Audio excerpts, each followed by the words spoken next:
Senior second baseman David Eckstein bids farewell to the Florida Gator fans at McKeithen Stadium today. Eckstein rewrote the record book, becoming Florida's all-time hit leader on Friday night. Meanwhile, sophomore Brad Wilkerson is bidding to become the Gators' Triple Crown winner, leading in batting average, home runs, and runs batted in. His 22 homers are a Florida season record, and he's helped the Gators set a team record for home runs. But today, all eyes on freshman right-hander Matt McClendon as he tries to pitch Florida to an SEC Eastern Division title. It's winner take all as Florida hosts Tennessee, coming next on Sunshine.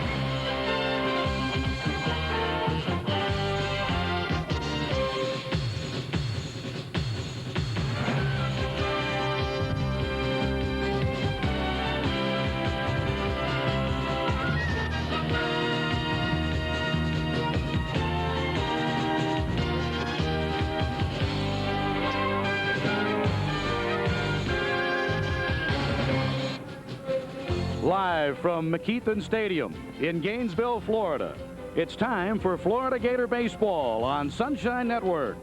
Today, the Gators meet the Tennessee Volunteers. And a very pleasant good afternoon, everybody. I'm Mick Hubert, along with Nick Belmonte. We wish you a very happy Mother's Day and glad that you have joined us for Florida Gator Baseball. Nick, it's winner take all. The winner of today's game, the Eastern Division champion. Forget about all the other teams in the East. It comes down to this, and this has a lot of implications for both sides. Seedings in regional tournaments, in the SEC tournament, and also it means for Tennessee, they have a chance to host a bid. Maybe Florida has a chance to host a bid with a win today. So this is a doubly tough for both sides. Yeah, and these two teams will play one another Thursday night in the opening round of the SEC tournament. Well, it is senior day here at McKeithen Stadium. Brian Ogle, Chris Nolan, and of course David Eckstein playing their final game here in this ballpark. And David Eckstein has been everything for Florida. Well, I'll tell you what, the last 4 years, if David Eckstein is not your favorite player at the University of Florida, you just haven't been paying attention. This guy will do up to 4 things, maybe more a game to help his team win. One of the most unselfish players, and I think, in my opinion, the best player ever to wear a uniform at the University of Florida. Well, for Tennessee, Justin Ross has had a very super series for the Vols. Well, Justin Ross has had 6 hits in 2 games. He was earlier, the schedule started today. We may see him in relief, so we may get more out of Justin Ross besides his bat. For the Gators today, it'll be freshman right-hander Matt McClendon on the mound. And for Tennessee, they'll pitch Clark Odom, who is making only his 3rd start of the season. Those are the pitchers. Back with Florida, Tennessee in a moment on Sunshine.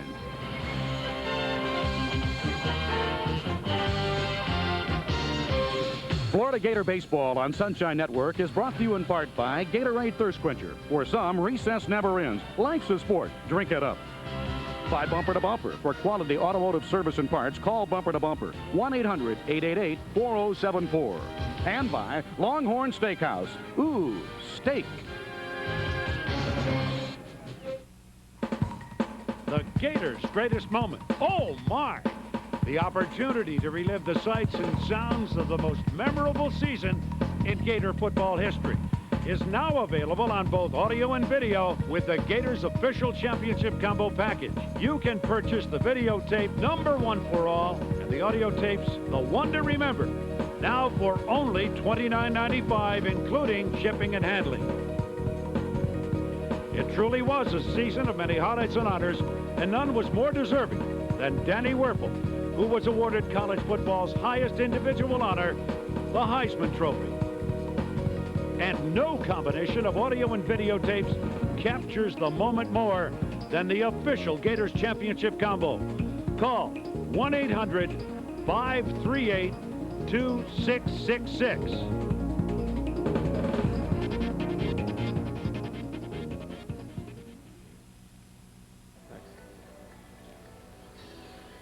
We welcome you back to McKeithen Stadium for the Florida Gators and the Tennessee Volunteers here this afternoon. Mick Hubert, Nick Belmonte, happy that you have joined us for Gator Baseball today. Gators winning here on Friday night 8-5. And Tennessee winning yesterday by the score of 9-2. So the rubber game of this series. Gators have won 11 of the last 14, 9 of the last 11 in league play, whereas Tennessee, ending a 2-game losing streak yesterday, they've won 10 of their last 14 games. For Rod Delmonico, the Tennessee batting order today. For the Volunteers, Justin Ross in center field will lead it off. Kurt Keene at second base, batting second.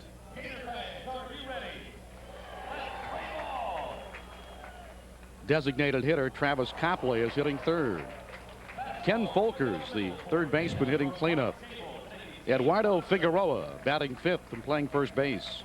Jason Clabo in left field hitting sixth. Baker Moore, the shortstop, batting seventh. The catcher Michael Anderson hitting eighth. And the right fielder Clay Green is batting ninth for Tennessee. Now the umpires for today's game. Steve Manders is the home plate umpire. Tony Thompson, supervisor of umpires in the Southeastern Conference, at first base. And Ken Eldridge is the third base umpire today. Gators have taken their positions defensively. And for Florida today, in left field, Josh Hudson, Brian Hott in center, Derek Nicholson in right. Ty Martin at third base, Mark Ellis at shortstop, David Eckstein at second, Brad Wilkerson at first, Casey Smith behind the plate. And the starting pitcher for the Gators today, Matt McClendon, the 6'6", 210-pound freshman right-hander from Orlando, has a record of 6-5, a 6.81 earned run average. This is his 18th game, and he's making his 17th start.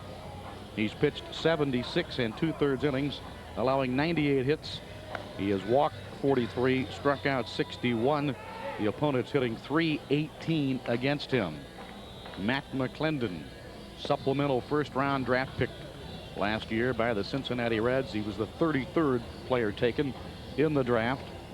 And he tries for his 7th win of the year today, and he has won his last 2 starts. Nick, he looked good last Sunday in our telecast at Georgia. And what I liked about what he had last week at Georgia was the good breaking ball, and that set up everything else. You couldn't sit on his fastball, and we've seen times, Mick, where the curveball hadn't been there, and he just sit on the fastball like at LSU and some other outings. But he had the good breaking ball last week, and if he's got that today, he's going to be awfully tough. Well, in the series between Florida and Tennessee, Gators leading 111 wins, Tennessee 59, but Volunteers have certainly dominated. Florida swept a 3-game series in 1992 at Knoxville, but since that time, Tennessee has really had the upper hand as the two clubs have split here so far. So we're happy that you have joined us on a beautiful afternoon here in north central Florida. Sunny skies and very warm temperatures. And once again, a happy Mother's Day. Happy that you're with us, and we're ready to play baseball. Final day of the regular season. Justin Ross hitting .376. Looks at the first pitch for a called strike one. Boy, Ross is red hot, Nick. 7-game hitting streak. 16 for his last 31. Including a big day yesterday with 5 hits, and was supposed to be the starter today. And you see, when you look at Justin Ross, there's something on his elbow. That's the reason why. The 0-2 pitch hit into left center field. And now it's going to be misplayed out there in left center field. And here is Ross going into second base. And it has been tough on the Gator outfield in this series. The Gators are lucky it wasn't a triple right there. Perhaps Ross thought it was fairly routine out of the bat, but it was totally lost. Now the sun is directly overhead, and I'm sure that's the reason why that ball was lost. But as an outfielder, you lose a ball in the sun, you keep your glove up there, and it eventually comes out of the sun. It's just a test of nerves. Now Kurt Keene swings and fouls it off.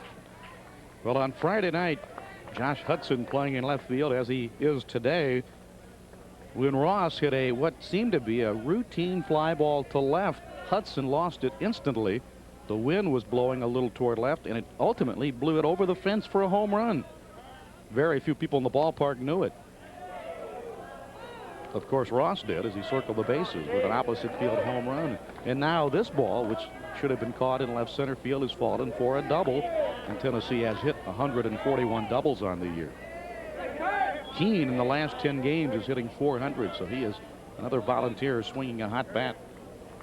Runner at second, nobody out. That pitch rode in on the fists of Keene, and he still was able to fight it off out into center field. Ross tagging from second and trying for third, and will make it. Well, Keene does his job and gets the runner over right there, and now he could score on a multitude of things here with one out. The designated hitter, So Keene 22, flies out to Travis Hott in Copley. center field, and that will bring up Travis Copley as Ross stands at third base with one away. Copley, the designated hitter,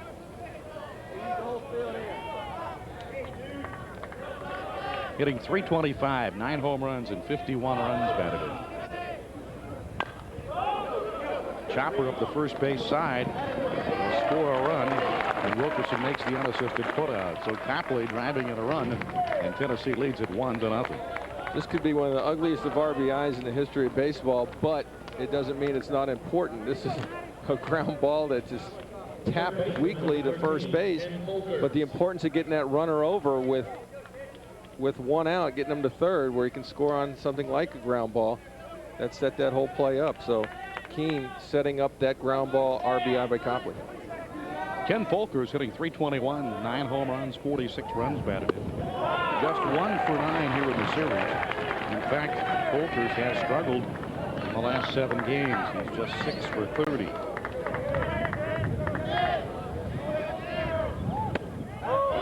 But the beauty, as you know, of Folkers' game was yesterday on the mound, a complete game victory against the Gators. A 1-1 pitch. Breaking ball for a strike.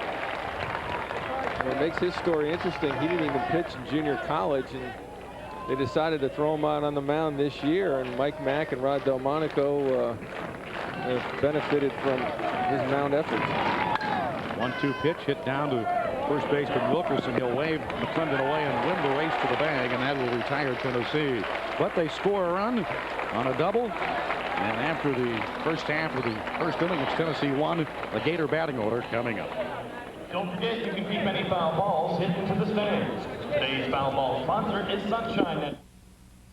Take strokes off your game, guaranteed. Jack Nicklaus's personal technique that helps straighten slices. Take strokes off your game, guaranteed. Dave Peltz's revolutionary technique that has even the pros putting more accurately. Take strokes off your game, guaranteed. Get out of sand without sweat. Greg Norman's Earth Mover secret shows you how, guaranteed. Now take 2, 3, 4, even more strokes off your game with the secrets you'll get in your free issue of Golf Magazine. Take strokes off your game, guaranteed. Master teacher Jim McLean's simple secret to longer, straighter tee shots every time. Call now to get your free issue of Golf Magazine, plus receive your free Golf Magazine umbrella. Shoot lower, play better, or you don't pay. That's the Golf Magazine guarantee. Call now for your free no-obligation issue of Golf Magazine. If you decide to subscribe, get 11 more issues, 12 in all, for just $16.97. Plus this Golf Magazine umbrella free with your paid subscription. Call now. Bottom half of the first inning as Tennessee has taken a 1-0 lead. And for Andy Lopez, the Gator batting order on this afternoon has David Eckstein at second base leading it off. The shortstop Mark Ellis hitting second. Brad Wilkerson at first base hitting third. The cleanup hitter is the catcher Casey Smith. Derek Nicholson in right field batting fifth. Brian Hott in center will hit sixth. The DH Chuck Hazard is batting seventh.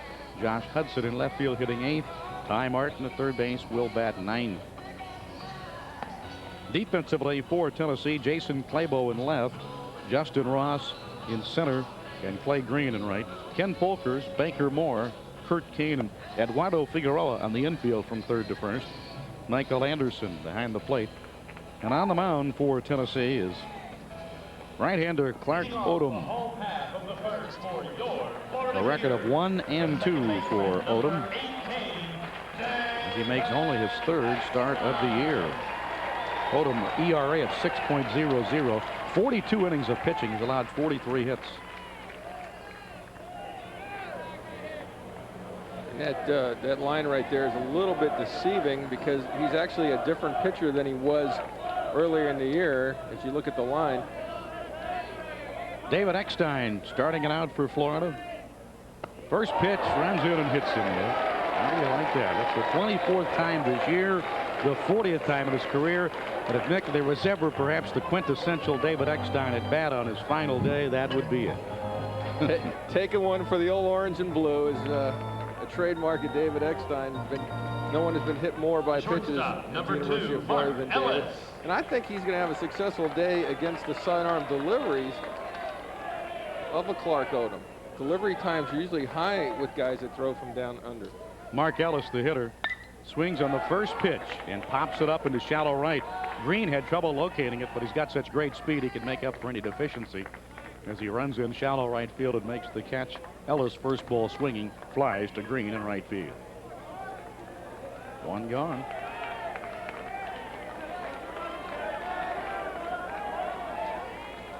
The first baseman. Now here's Brad Wilkerson. Brad Wilkerson. Wilkerson is hitting .386. A Florida record, 22 home runs. He's just 5 shy of the season record for RBI. Well, Tennessee pitches out, but Eckstein not moving. I would think David a shoe in here to take off fairly soon. Rod Delmonico, I'm sure, thinking the same thing, of course, with the pitch out. Throw to first is Eckstein back in there. He is leading the Gators with 31 stolen bases on the year. Out of 37 attempts, and a fine average right there. So percentages with Florida here. Wilkerson just 1 for 6 in the series. Showing bunt. They pitch out, and Eckstein staying put once more. You start getting yourself in a hole if you get pitch out twice and guess wrong. Now you got to come in on a 2-0 pitch to Brad Wilkerson. It's tough enough for sidearmers to get lefties out when you're talking about one of the better lefty hitters in college baseball. Really putting pressure on your pitcher. Swing at a miss. Had a nice change of delivery there. And he didn't always throw like that. He was throwing over the top, and he was just getting pounded. In an ERA over 20 to Clark Odom, and then they called him into the office and changed his entire delivery. That ball hit sharply to right field, a base hit. Eckstein around second. The throw coming to third. Wilkerson trying for second. They've caught him on a rundown. And they've tagged Wilkerson out. Another base running blunder by Florida. They've had a boatload of them this year. Well, Brad was better off. Instead of stopping, he was 2/3 of the way down there when the cutoff was made between second and third. Brad, looking at the play, should have continued on and just go ahead and perhaps challenge him to see if they can get that throw and tag down before he got to second base. Fine hit right here. Ahead in the count. He just waits on it and lines one to right. Now, Green looks like he's going to miss everybody. He throws it pretty high. But actually a good job by the third baseman, Folkers, who came up and cut it off and made the play. So a runner at third base, the tying run, but now 2 out. Casey Smith, the hitter.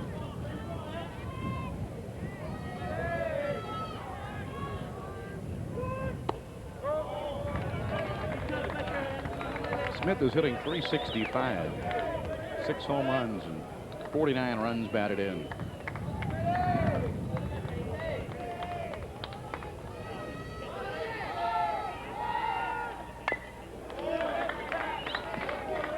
Gators had opportunities early in yesterday's ball game. Weren't able to cash in, and it cost them as the momentum stayed with Tennessee throughout. Here's an opportunity here early as far as the momentum in this game. And again, this is such a big game for the Eastern Division Championship. The Gators would love to have this 2-out RBI. The 1-2 pitch. And he struck him out. And the Gators threatened but failed to score. 1 hit, no runs, a man left. 1-0 Tennessee. GatorBait brings you great Gator sports coverage and now has a line of merchandise to celebrate Florida's first National Football Championship. GatorBait's exclusive championship products include a limited edition plaque signed by Steve Spurrier, our National Championship t-shirt and lithograph, official Sugar Bowl programs, plus loads of hats and t-shirts. To order National Championship merchandise or to receive a GatorBait merchandise catalog, call our toll-free number. Don't wait. Get GatorBait's exclusive National Championship merchandise today. Attention sports fans, Florida Rare Coins and Collectibles is proud to present their 1997 memorabilia catalog. You'll enjoy choosing from page after page of all your favorite sports legends like Mantle, Ali, and today's biggest sports stars like Jordan and Marino. Each impressive item is magnificently presented and accompanied with a certificate of authenticity. You'll be proud to display these unique pieces in your home or your office. To receive your free catalog, call 1-888-311-SPORT.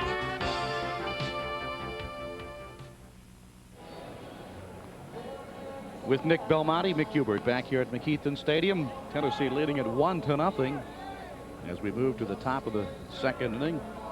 Nick, this game for the Eastern Division Championship, of course, but in Tuscaloosa, Alabama LSU playing for the overall SEC Championship.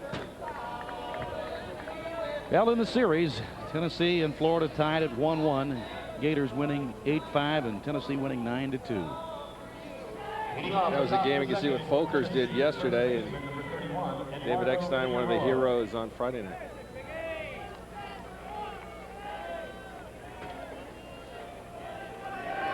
This is Eduardo Figueroa, hitting .315, 3 homers, 20 RBI.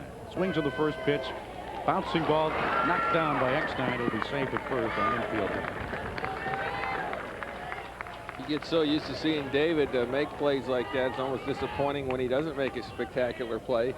Gets his glove on it, but Figueroa 15, Jason Claybo. finds the hole here. David leaves his feet, and just as he hits the ground, the ball squirts out of the glove.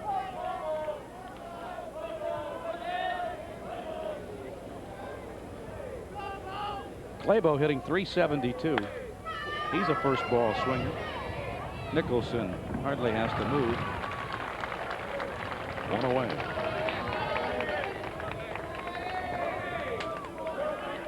Shortstop, number 4, Baker Moore. That'll bring up Baker Moore.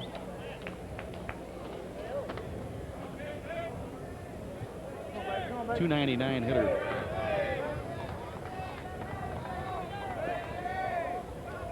Tennessee hitting .332 as a team, averaging 8.7 runs a game.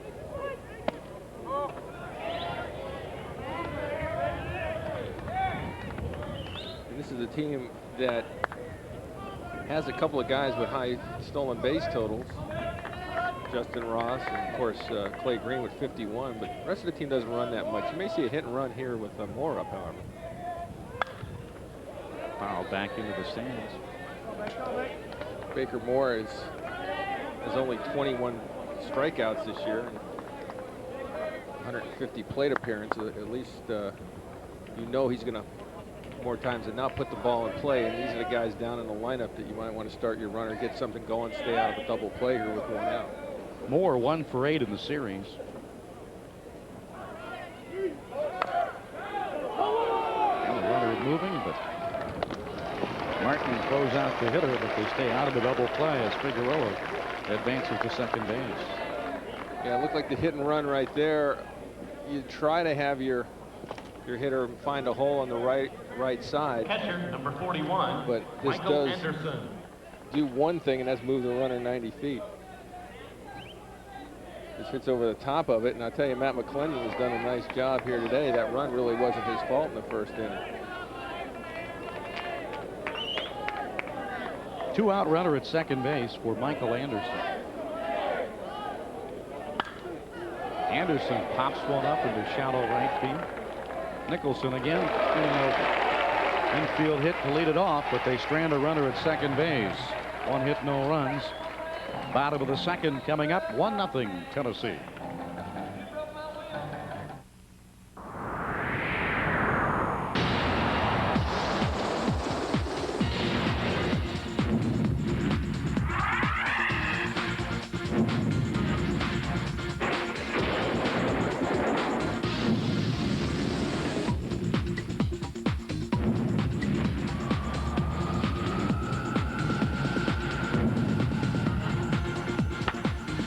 Astros and Marlins continue their series Monday at 7 on Sunshine.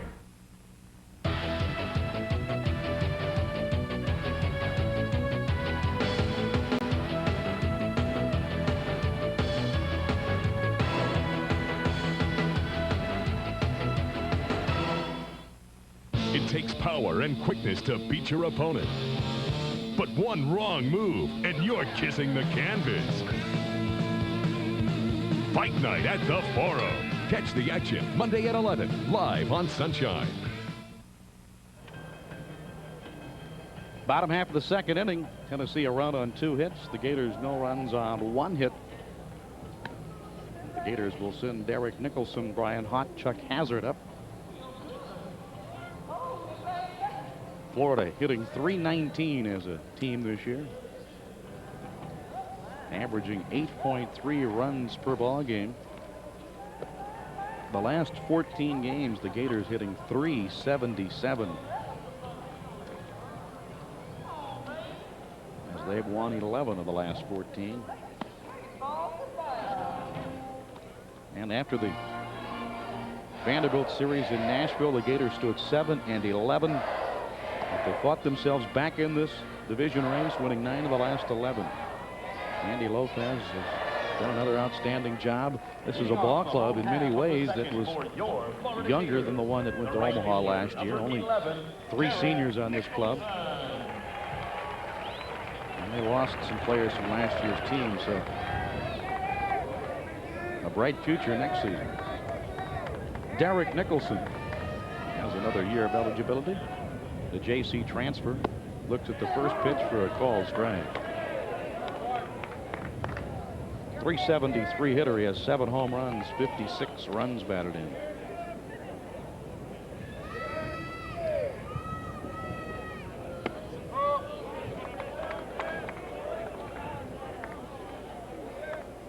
Nicholson's on a 7-game hitting streak. He leads the Gators in doubles with 19. Season record is 23.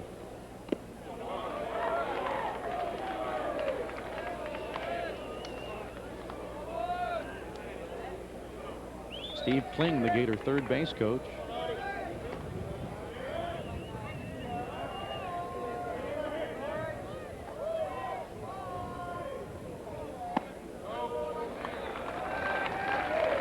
So now 3-1.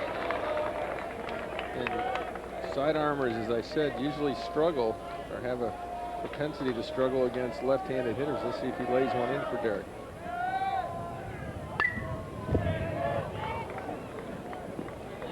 That was a pitch in his wheelhouse. He just missed it. His style of pitching has really made him a successful pitcher, this sidearm delivery that Odom had. Full count pitch. Turned on it quickly, and a long foul strike down the right field side.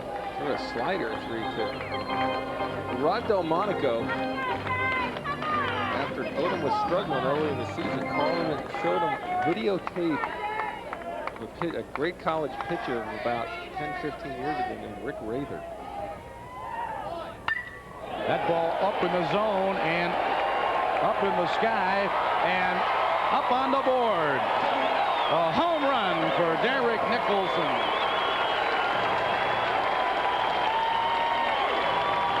And a 1-1 tie. And he just missed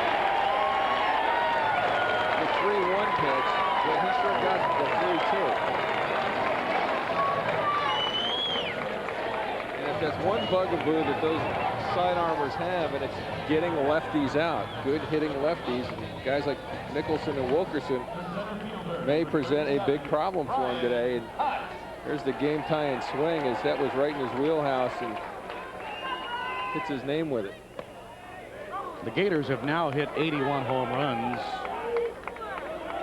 It's the most in Gator baseball history. They broke that record the other day. Florida has now hit 11 home runs the last 4 games. Brian Hott hitting .350.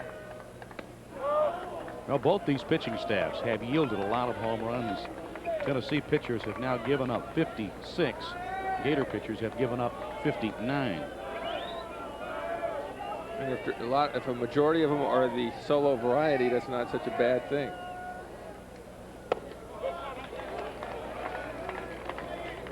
But Rick Rather was a pitcher at the University of Miami that Rod Delmonico watched pitch when he was assistant at Florida State. he had videotape of him. They called Clark Odom into the office and said, "You're now going to pitch like this." And his ERA went from over 20 early in the year. From that point on, it's been just over 3.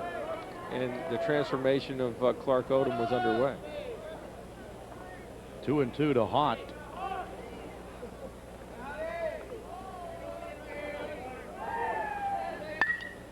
Popped it up. Baker Moore going out, calling for the ball, and the Tennessee shortstop makes the catch.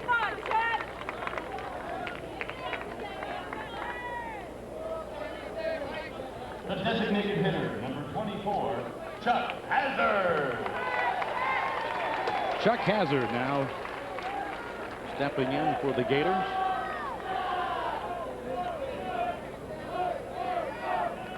Hazard hitting .277, 5 home runs and 33 runs batted in.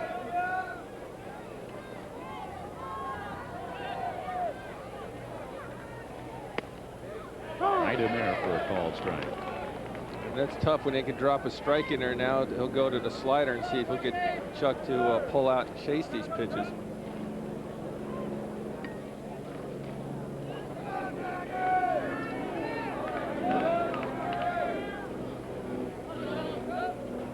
It runs in, and it evens the count. Hazard 3 for 8 in the series. Has a 4-game hitting streak. He's one of these guys that could get hot at any time. Last year with 18 home runs. 5 this year, but it's not over yet. Big games remain. Fouled it back. That was a slider there. Now, one would think that Clark Odom would start this next pitch, a slider around outer third, have it break out of the strike zone and see if he can get Hazard to chase it.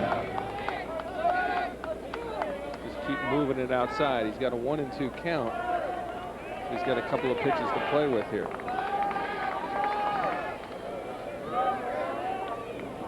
The 1-2 pitch. Check swing, but he's out of there. There it was. Tough pitch to lay off, especially when you're heading the count. You come from down under, you get the right-handed hitters bailing. Josh Throw that little Hudson. nasty slider. Let's see it right here. He's catcher's setting up outside. There it is, the slider, very enticing. So can't hold up. So 2 out now. Yeah, once the bat crosses home plate, that's a strike. You saw it there. Josh Hudson stepping in. Hudson now a .264 hitter. He's hit 2 home runs, 16 runs batted in. Went 1 for 3 on Friday night and did not play in yesterday's game.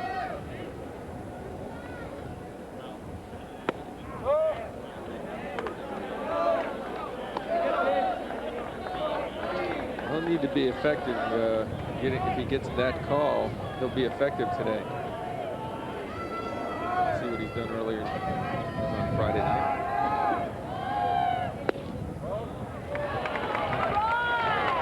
Well, he's missed with the first 3 pitches. See, if you're a disciplined hitter now, when you're ahead of the count of a guy like a sidearmer, if you're disciplined, you just wait for the fastball. Taking all the way. Of course, he has unless the take is on. Now, he's down in the order, number 8 hitter. You got to think he's going to throw him another fastball here.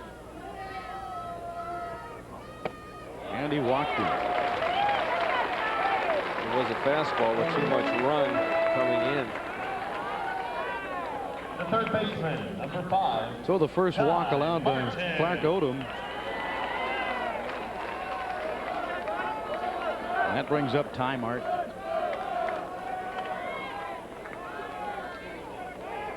Martin hitting .287, a couple of home runs, 23 runs batted in.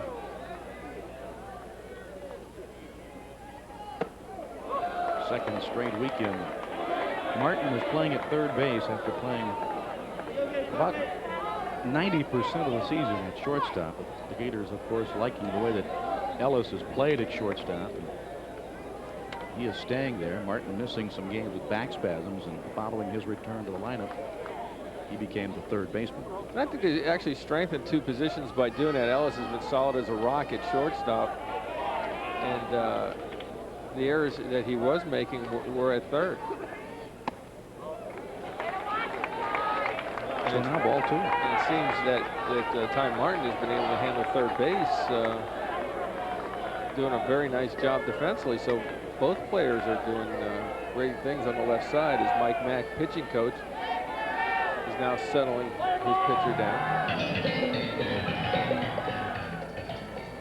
Well, the inning began on Nicholson's solo home run, but then Odom got hawked to pop out to short. He struck out Hazard, then has lost his control here recently as he walked Hudson on 5 pitches and now has gone 2-0 to Martin. The numbers 8 and 9 hitters in the lineup. Last night at dinner, the Tennessee players had the fake birthday celebration for Mike Mack. He was sitting at a different table, and they had the employees at the restaurant come out and sing happy birthday to Mike's non-birthday that he celebrated last night.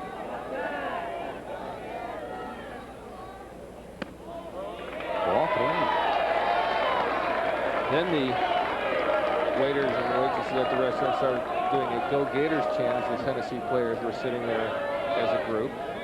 I witnessed the whole thing, and then Tennessee players started singing a Tennessee song, so it was a nice evening entertainment. There's a strike. The price was right too, huh? No. You paid for that? Yes. Oh, for that show? Yeah. I think it was worth exactly what I paid. 3-1 pitch. Martin fouls it out. 3-2. Well, obviously the runner going here, David Eckstein on deck. I'm sure the Gators would like to get him a shot here with 2 out. Now time called. With the 3-2 count, as you can see in the upper right, the Tennessee backs off from holding the runner on and playing back at a runner. That's something teams will do on the 3-2 2-out count. And he walked him, and he certainly didn't want to do that. A pair of 2-out walks sets it up now for David Eckstein. I don't know how many times I've said this. Championships are won with 2-out RBIs, and this is a championship game here today. Well, and you should have to pay the price too for walking the 8 and 9 hitters with 2 outs. That's a good point. I mean, if all the people you're going to walk, you walk 8 and 9 with 2 outs, you shouldn't be able to get out of this unscathed. Low and away, ball 1. Eckstein was hit by pitch last inning. He has struggled this year in driving in runs as opposed to last year when he drove in 60.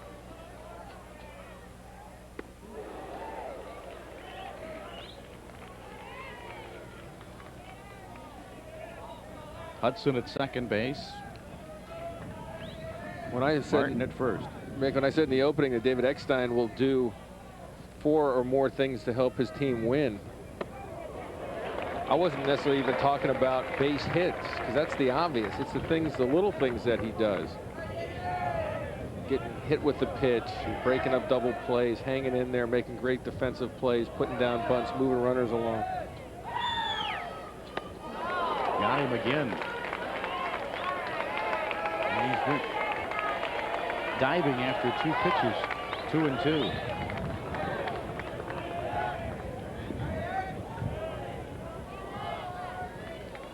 Two on, 2 out, a 1-1 tie. Popped him up. Right side, Figueroa wants it and has got it. And Odom escapes a pair of 2-out walks. 1 run, 1 hit thanks to Derek Nicholson. We've completed 2. It's Florida 1, Tennessee 1. Hi, Bob Vila here to show you a unique new Craftsman tool no home should be without. Craftsman Handy-Cut utility cutters. The one tool you can count on for all kinds of tough cutting jobs. Craftsman Handy-Cut does the job of utility knives, carpet knives, shears, shop cutters, and more. Look how tough it is to make a good cut through this damaged garden hose with a utility knife. Craftsman Handy-Cut gets it done in one clean cut. It's a terrific small branch and shrub pruner. Shears or shop cutters can't trim vinyl flooring as easily as the Craftsman Handy-Cut. Use the Craftsman Handy Cut to cut nearly any common household material, including rope, plastic, leather, vinyl, and rubber. Call now, and you can order your Craftsman Handy Cut for only $19.99. And remember, when you buy from Sears, your satisfaction is guaranteed or your money back. To order your Craftsman Handy Cut, get your Sears card or the credit card ready and call 1-800-652-2112. That's 1-800-652-2112. Call right now. Well, a happy Mother's Day. That's the Tennessee dugout there. Welcome all of you watching on Sports South today. Mick Hubert, Nick Belmonte here at the ballpark in Gainesville. A 1-1 tie as we go to the top of the third. Leading off the top of the third for Tennessee. Clay Green, the right fielder, will lead it off for the Volunteers. Clay Green. Tennessee scoring a run in the first. And the Gators getting the Nicholson home run last inning to tie the game. Showing bunt, taking the pitch as it gets away from Casey Smith for ball one. Green hitting .284, but really in the throes of a slump. 3 for his last 21, but great speed, a good bunt. He easily legs it out. It's the position where the ball is. When you lay a bunt down, if you get it in a certain area, you got yourself a base hit, and it opens your field. If the more speed you have, the more area you can lay a bunt down in. Matt picks it up, and probably better off just putting that in his back pocket, wasting a throw. Was there any doubt he was going to bunt? 3 for 21, batting ninth. Third baseman back. A lanky pitcher on the mound. Yeah, you got to think the odds were with that. Now the odds are with him taking off here. McClendon, though, is the best on the Gators staff at holding runners on, or i.e. the hardest to run against. At least the stats would indicate that. Only 10 of 19 runners have stolen when McClendon has been on the mound. Ross just having a tremendous series. 7 hits here in Gainesville. He's showing bunt, and it's a called strike. He has that sleeve on his left elbow. That's his pitching elbow. And that actually was an infection. He had a cut there, and it got inflamed from that. And he threw with it, and his elbow got twice the size of his right elbow. And it's gone down, but he's available for 1 inning today. There goes the runner, and a line drive to Eckstein. It's a double play. And what a difference a day makes. The Gators were burned yesterday by the same type of situation, as Mickey pointed out, and this time Tennessee gets burned by it. That's the Gators' 63rd double play. Runner going. This ball is a bullet, hit right on the nose.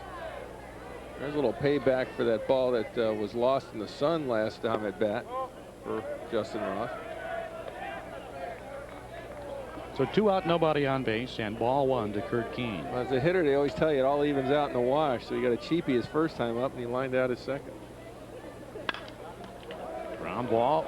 Ellis charging from short, and he throws him out. 1 hit, no runs, thanks to the double play. Tennessee down in the third. It's still a 1-1 tie. In the race to save you money on auto parts, Discount Auto Parts leads the pack. Discount Auto Parts. Low prices on thousands of top quality hard parts, most with a lifetime guarantee. Low prices on accessories, too. Valvoline motor oil, low priced at 96 cents a quart. STP 12-ounce gas treatment or 15-ounce oil treatment, low priced at 99 cents each. You work on cars for the lowest prices, go with the pros you know. Discount Auto Parts. Oh, my. The opportunity to relive the sights and sounds of the most memorable season in Gator football history is now available on both audio and video with the Gators official championship combo package. You can purchase the videotape #1 for all, the audio tapes, the one to remember, now for only $29.95, including shipping and handling. Call 1-800-538 1-2-6-6-6. Bottom of the third. A 1-1 tie here at McKeithen Stadium this afternoon. Florida 35-20 at 16-13, trailing Tennessee by a game in the East. The Vols at 17-12, and they are 41-14 overall as Tennessee has won 40 or more for now the 5th consecutive season. I think it's a good suntan day today at the ballpark, or sunscreen day maybe. Nice warm day, and on this Mother's Day, another good crowd coming out here. We've had better than 6,200 here so far. The third for your Florida Gators, the shortstop, number 2, Mark Ellis. Mark Ellis going to lead off, and what a day he had here on Wednesday against the University of South Florida. He had 3 home runs in the game, becoming the only Gator ever to hit 3 home runs in a game. Came back on Friday night, hit another home run. After hitting just 1 last season, Mark Ellis 11 home runs this year, 39 runs batted in, and a .333 hitter. Well, for Tennessee, they're trying to see if Clark Odom might be able to win this game, and should he pitch a complete game, they would have thrown 3 complete games in the series. The Tennessee bullpen has looked like the Maytag repairman. They haven't had much to do down there. Cosgrove a complete game defeat Friday, and Folkers the splendid complete game victory yesterday. You really can't say enough about the job Folkers did. Now, he did walk 6, but they just happened to come at the right time for Tennessee. They had to be far enough ahead where it didn't bother him, but he was mixing pitches, changing speeds. It was an outstanding job of pitching. Reached out and poked that ball, and it'll be caught by the second baseman Keene, backpedaling. And Nick Keene went to second base yesterday, the 5th position he's played this year, and he's played it in the last 2 days like it's a natural one for him. He's such a great athlete, and they point to Rod Delmonico does some of the records and things he's done offensively. He's broken almost every one of Todd Helton's records when Todd Helton was a freshman. And Todd Helton probably one of the best all-around players ever to play at the University of Tennessee. And speaking of such, one of the best all-around ever to play at the University of Florida, Brad Wilkerson. That's right. .389 hitter. Got a base hit to right in the first inning.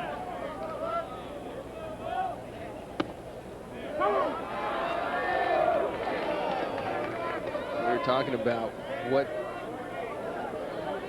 Odom has to do, get ahead of the count on these lefties and maybe backdoor them and get them to chase something away.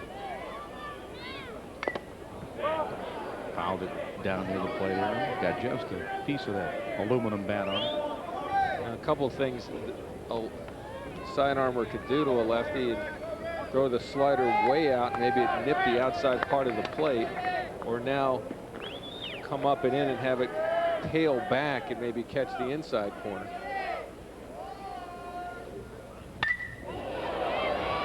May have gotten away with one here as Wilkerson lofts a lazy fly to center field. Justin Ross. Wilkerson just missed on a pitch I think may have been a mistake pitch. Boy, I tell you, it's way too much of the plate on that one. Ahead of the count, and I'm sure that's not the spot he wanted to throw it. The catcher, number 15, Casey Smith. So the Gators are 2 up and 2 down here in the last of the 3rd inning. And now Casey Smith. He was a strikeout victim in the first inning.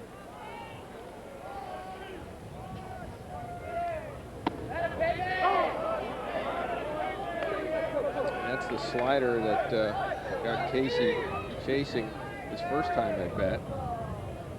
You may want to just continue to throw him and just keep going further and further away. That ball driven to center field. Ross is there, and he makes the catch, and the Gators go 1-2-3 in inning number 3. A third of the way through this division championship game today. It's the Gators 1, Tennessee 1.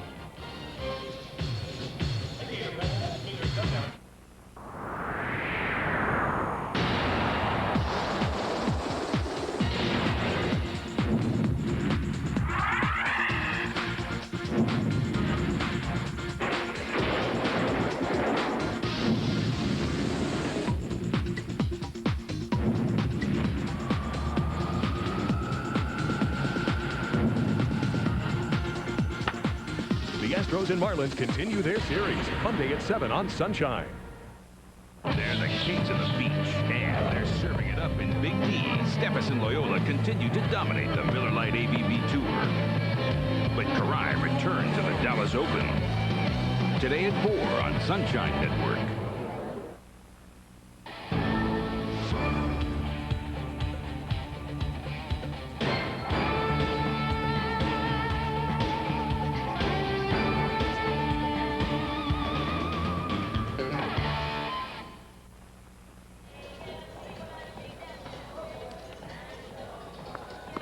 NCAA college baseball, Florida Gators on Sunshine Network. As we go to the top half of the 4th inning here at McKeithen Stadium, it's a 1-1 tie between the Gators and the Tennessee Volunteers. 1 run, 3 hits for the Vols, a run on 2 hits for the Gators. Now we play for the division title game here in LSU, Alabama, playing for the overall SEC championship in Tuscaloosa. Alabama yesterday beating LSU, the #1 ranked team in the country, 28-2. No. Nick, how does this? No, you read that wrong. Alabama hit 7 home runs in the game. Unbelievable. Talking to guys before the game, I said, who pitched for LSU? The right fielder? Travis Copley, the hitter. Ball 2. I'll tell you, some of the scores we've seen this year, it just isn't baseball. I mean, just flat out is not the sport. It's a different sport. Slow pitch softball. McClendon now has fallen behind 3-0. I mean, some of these scores, some of these runs that we see, I mean, you can pull somebody out of the stands and end up with lesser runs given up. And he walked him on 4 straight to start the 4th inning. Alabama beat LSU 6-4 Friday night. They needed to sweep the 3-game series, and so they're in position to do that in Tuscaloosa today. Well, we know one thing: Alabama sure can hit. We know LSU can hit as well, but the conference as a whole, really. Well, a good pitch total for McClendon through 3, just 27 pitches. But a leadoff walk in the 4th. Ken Folkers, the hitter. Folkers 1 for 10 here in the series, hitting .319.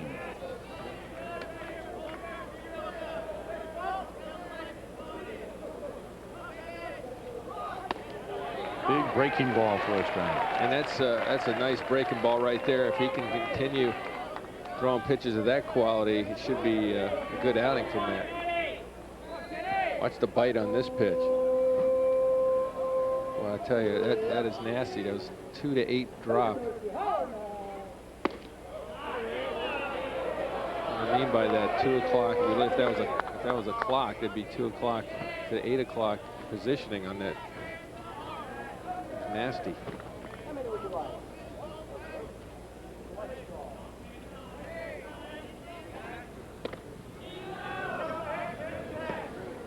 Well, maybe Rod Delmonico starts his runners here. 2-1 count, nobody out.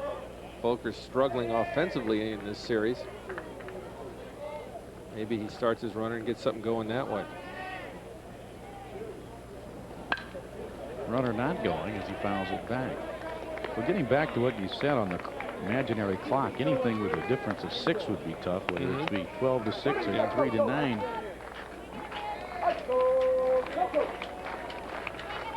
Two to 8 now. Of course, he 1-7 at his Central Standard Time. Yeah. 2-2 pitch. Ground ball right side. McClendon let the breaking ball up, and he got burned on a base hit to right. And here are the Volunteers putting runners at first and second with nobody out. Boy, Nick, that's how you come out of a 1 for 10 slump, isn't it? Just find the hole deep, just really in trouble in the count. And Matt just gave him too much of the plate right there.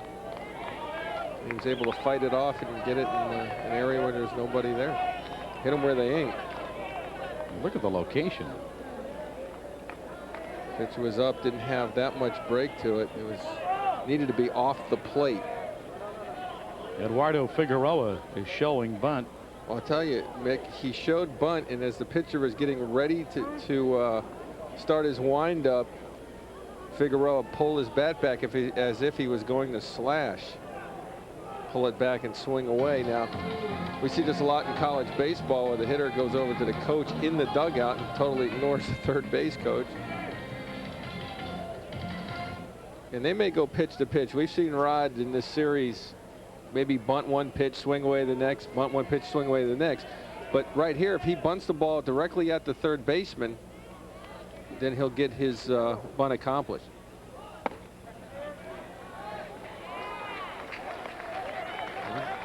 Threw it right by him, but that's what he was trying to do. He was trying to bunt it right at the third baseman. Now there's a play called the rotation play where the shortstop breaks for third. At that point, bunting at the third baseman is not necessarily the best idea. But if you play it straight, bunting at the third baseman will get it done. Missing away. 1-1. And no bunt shown there. And that's what Rod Delmonico has done a lot of in this series. The umpires decide to change positions here. The umpires totally moved after that pitch. They were in two different spots of the infield. So were they in position before, or are they in They're position in position now?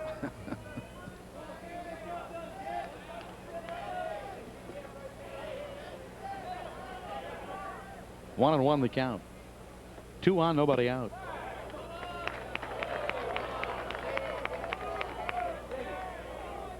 Well, it seems like Rod Delmonico gave Figueroa one chance at bunting. Now he's had him swing away. Now he may put the bunt back on here.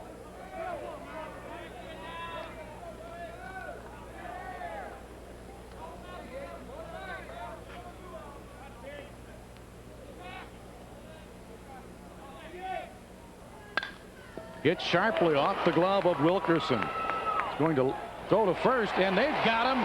And there is what Nick Belmonte talked about. One of at least 4 or 5 plays you oftentimes do not see in a box score. That is a 3-4-3 put out of the hitter. There are very few second basemen that would even be over there back in this play up. And this seems like a routine play down. Well, it's not routine, but it's a play down the line. And to have your second baseman all the way over there is probably unlikely. But Eckstein following the play, hustling over. Big out right there. If Gators get out of this inning, that play right there may be a game winner. Jason Clabo is the hitter. After Clabo, Baker Moore. And right now, right here is a situation where Clabo, with better offensive numbers and his 372 average, you got a base open. Why not pitch to Baker Moore, who's hitting 299, has a lot less power numbers as well.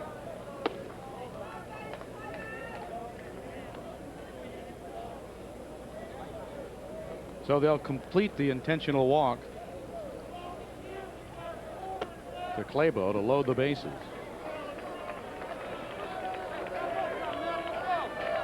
Copley at third, Folkers at second, and Clabo on at first. 1 out. So now Matt McClendon will try and pitch out of further problem.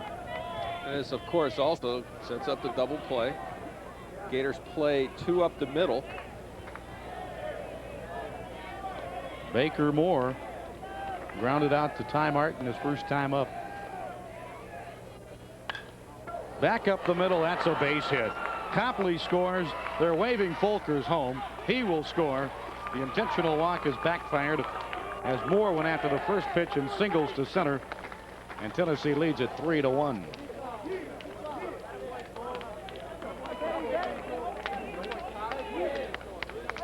Well, Baker Moore makes the Gators pay here. He's sitting on fastball first pitch, gets it, and rides it right up the middle.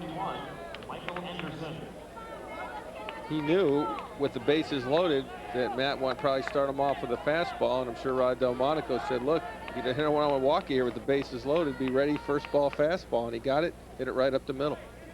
Runners on first and second for Michael Anderson, and now he hits him. So the bases are loaded.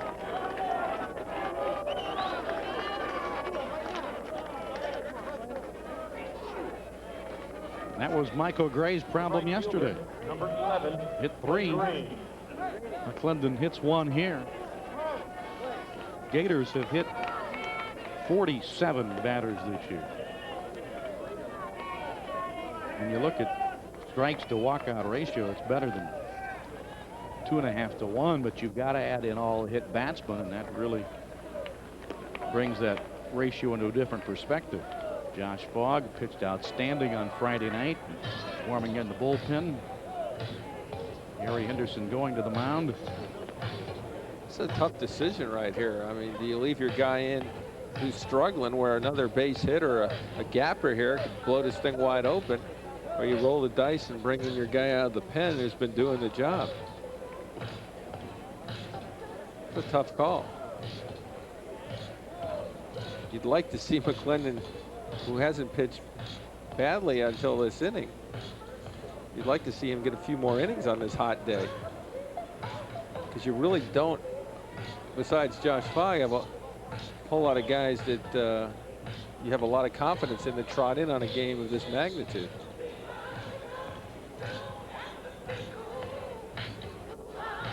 So Fogg pitched outstanding on Friday night after Brad Wilkerson was ejected with 1 out in the 7th inning. And it looks like they're going to go get Fogg again. Okay, Gators rolling the dice here. It'll be up to that man. McClendon found it tough going here in the 4th. So Matt McClendon leaves the ball game after just 3 1/3 innings. Josh Fogg coming in, back to give you his numbers in just a moment.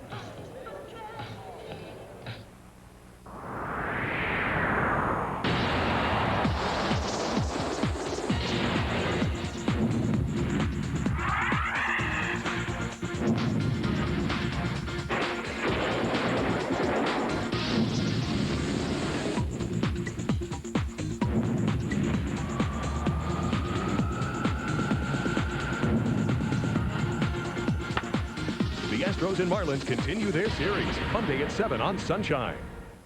They're the kings of the beach, and they're serving it up in Big D. Stephenson Loyola continue to dominate the Miller Lite ABB Tour. But Karai returns to the Dallas Open. Today at 4 on Sunshine Network. It takes power and quickness to beat your opponent. But one wrong move, and you're kissing the canvas. Fight Night at the Forum. Catch the action Monday at 11, live on Sunshine. Top of the 4th inning as Tennessee has added a pair of runs to break this 1-1 tie. And they've also sent Matt McClendon to the showers as the Gators call on reliever Josh Fogg to come into the ball game. 36th appearance. 5-2 record. He saved 7, including Friday night's game. 2.74 ERA for Fogg. Opponents hitting just .214 against him. They have only 56 hits in 72+ innings. He struck out 73. A 3-to-1 strikeout to walk ratio, and he's very effective out of that Gator bullpen. And boy, I tell you, he's got quite a job ahead of him. He's got to hold them, get them out of this inning, and then keep Tennessee right where they are so the Gators can chip away and come back. Josh Fogg, an effective relief pitcher, and this is probably his biggest game of the year and might be his longest outing of the year. Claybo at 3rd and Moore at 2nd. Anderson at 1st. There is 1 out. Clay Green, the hitter, with great speed. Off to Martin. 2nd for 1. No relay. Martin did a nice job to flag that one to force out Anderson, but a run scores on the play. Claybo giving Tennessee a 4-1 lead. And a good play by Eckstein at the other end. First of all, Ty Martin, real good job here. leaves his feet, saves probably another run by making this play. And Eckstein here, knowing that the speed of Green, why waste a throw? Run scores easy, fakes the throw to first and sees if he can catch the runner at third off guard, that being Baker Moore. So a 3-run inning for Tennessee, and they've got runners on the corners with 2 away. And don't be surprised if you see a first-third steal attempt here with a guy like Clay Green at first base. And this is something that if you botch this, it could lead to another run. The Gators might at this point just elect to let Green have the base. Justin Ross, the hitter. Here's a throw now to first after Fogg had stepped off. Sure looked like Green was going. That would have been some pickoff. But Green got back there.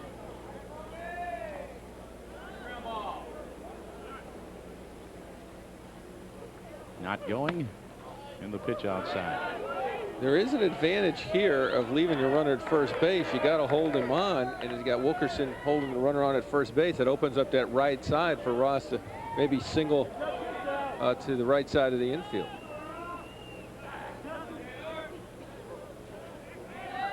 Again, the throw to first, and they're going to pick him off. Josh Fogg has just made a beautiful pickoff. The second time he tried that, and he was successful. We'll see it again. And who said that play doesn't work? He faked it to third, came over to first, and you almost had a rundown between Wilkerson and Nicholson in right field. So that's it for Tennessee. They get 3 runs on 2 hits. They leave 1. It's 4-1 Tennessee. So you're building that deck with Time Life to help you along. You might want to add some built-in benches, page 50. How about a brick patio, guaranteed weed-proof, and a lot easier on your checkbook than some contractor would be. Now with Home Repair, you get 2 books for $2. Order decks, porches, and patios for just $1.99 and get kitchens free. Those new countertops sure look good, and doing it yourself probably saved a bundle. So you could do that built-in recycling bin she wanted. Step by step, Time Life makes it easy. With Home Repair, you get professional results at do-it-yourself prices. Use your credit card to order decks for just $1.99 and get kitchens free. Home Repair makes you a real hero around the house. So why don't you give them a call? They'd probably love to hear from you. Call 1-800-652-2112. Use your credit card to order decks, porches, and patios, and you'll get kitchens free. Or send check or money order for $1.99 plus $3.95 shipping to the address on your screen. Bottom half of the 4th inning, and the Gators have some catching up to do now as Tennessee has taken a 4-1 lead.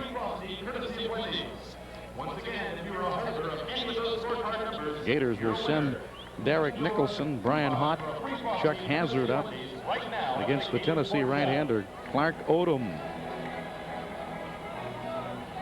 Odom 6'3" and 185, and a junior from Quincy. Played at Tallahassee Community College.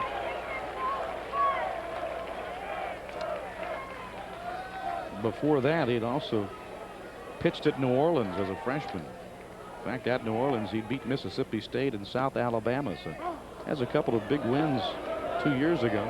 His last start, he lost against South Carolina. In 4 2/3 innings, allowed 6 runs on 7 hits. Derek Nicholson, who's accounted for the only Florida run today, the home run, leading off here in the 4th inning now. I said at the end of that play, Clay Green was, I never saw a rundown when a runner was heading out to right field. That was very interesting. Guess there's no base path on that run, huh? I don't know. I thought maybe we might see the rundown between Green and Nicholson and Wilkerson going out to right field. It would have been interesting. I think you've seen it all. Yep. You can still see the cleat marks in the dirt out there where the tag was actually made.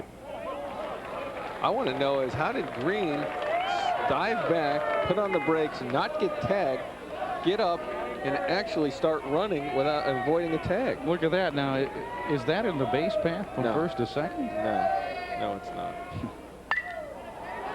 Ball popped up, foul ground, left side. Holker One away.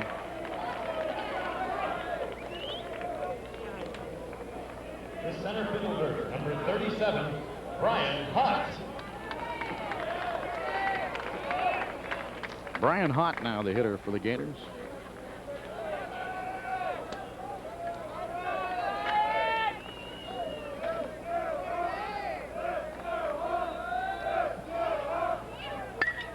First ball swinging. Lazy fly to left. Claybo. Cantercorn.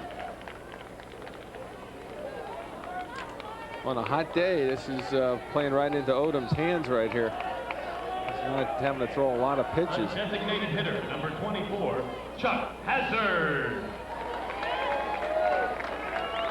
Hazard struck out his first trip. 276 batting average. Now here at home this year, the Gators are 26-9, 9-5 at home in league play. That loss yesterday snapped a 7-game home SEC winning streak here at McKeithen Stadium for the Gators. Oh, he drops that slider in on the inside corner. Now let's see if he gets Chuck to chase. Went after it and got just the end of the bat on it. Good location right there, down. That started out about middle of the plate, broke outer third. Let's see here if he goes outer third away and see if he gets Chuck to bite as he did his first time up. 0-2 the count. Odom trying to retire the Gators in 1-2-3 fashion for the second straight inning. You really have to concentrate and hang in against a guy like Odom if you're a right-handed hitter.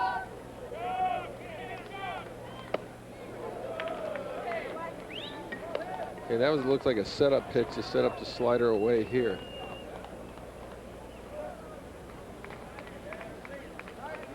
A pitch like that will keep you from diving in, as you had to rethink that.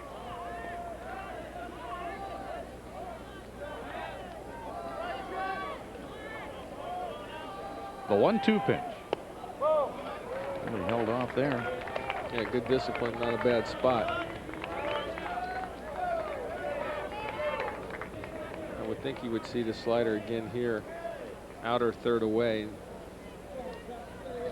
give it one more shot before you got to come in 3-2. And grounded foul down the left side.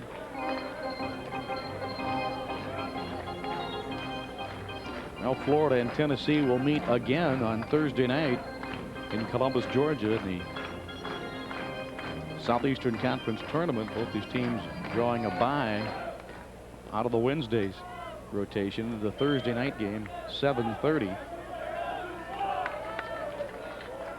You'll hear that on the Gator Radio Network, the On Deck Show at 7:20. So it's 4 straight games between these two teams. 2-2 the count. Held up on that one, wouldn't go fish. Nice pitch, nice job of discipline.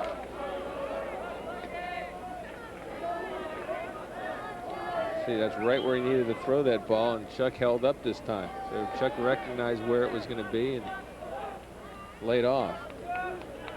So now a full count to Hazard. And a base hit to center field. Got it at the end of the bat, but with the 3-2 count, Odom couldn't give up home plate, and he had enough of home plate to where Chuck could reach out and get this thing. Started inner third, broke to outer third, and Chuck had enough to get his the end of the bat on it. Fought it off. A nice at bat right there for Hazard. Gators now have 3 hits.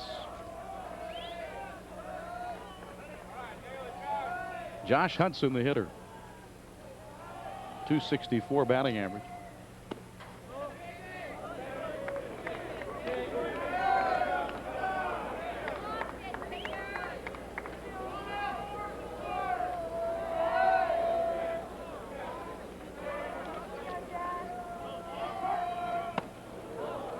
Now ball 2.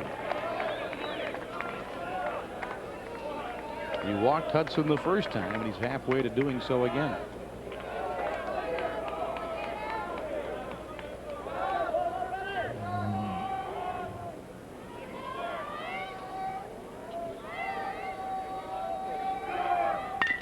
Sharply hit, but right at Moore at short. The play at second, and they have forced out Hazard. That's it for Florida in the 4th inning.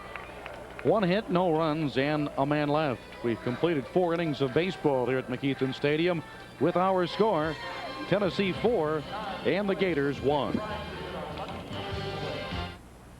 Just imagine your group right here at Pro Player Stadium. For outstanding entertainment value and great benefits for groups of 15 or more, now's the time to book group seats to see the 1997 Florida Marlins. Your group will enjoy great Marlins baseball action and plenty of special group benefits. So call 930-HITS about bringing your group to Pro Player Stadium and ask about half-price group nights on selected Tuesdays. The Marlins and your group, a winning combination. Be here when it happens. Marlins ace Al Leiter gives 94.9 Zeta's Paul Castronovo some tips as Paul readies to throw out Sunshine Network's first pitch May 21st. I'm ready.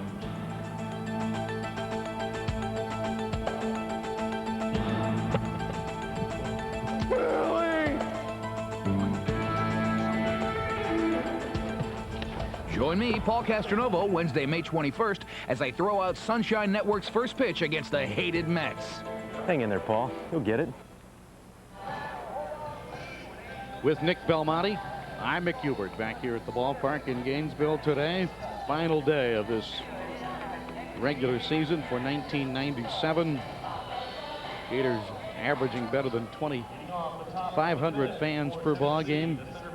They've watched the Gators really play well down the stretch here, having won 11 of the last 14, and today playing for the Eastern Division Championship with the Tennessee Volunteers. Tennessee holding a 4-1 lead as Justin Ross leads it off in the top of the 5th inning. Josh Fogg's first pitch right there for strike 1. Well, the way this game's going, if these pitchers continue to roll along, we may not see another full windup the rest of the day. Both pitchers pitch from the stretch exclusively. That's a fair ball back to first. Wilkerson says no problem. 1 out.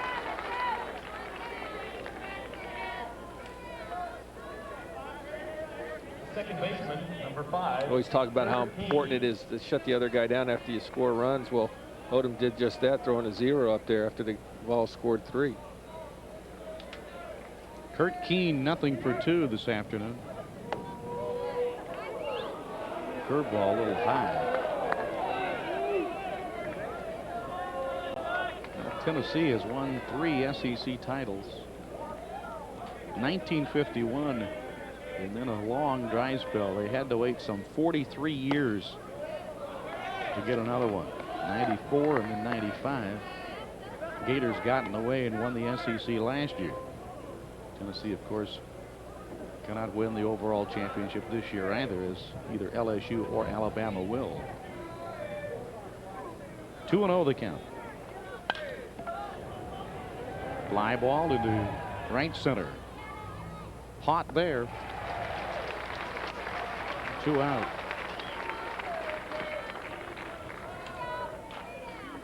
So Fogg has done a nice job here. Designated hitter, number 22, Travis Copley. He's faced 3 hitters. In the manner of speaking. Right. He picked one of the runners on. Travis Copley hits one off the end of the bat down to Martin at third. In a very easy inning. So Josh Fogg rolls in and sets the balls down in order. Halfway through, 4-1 Tennessee. Deadly, powerful, unforgiving. Now, for the first time, King World Direct and the Learning Channel bring you 2 of the most earth-shattering videos, Hurricane and Tornado, available only through this special television offer. you'll see the most violent natural disasters on Earth. Experience the force of nature's fury. Watch people run for their lives from the terror of the storm.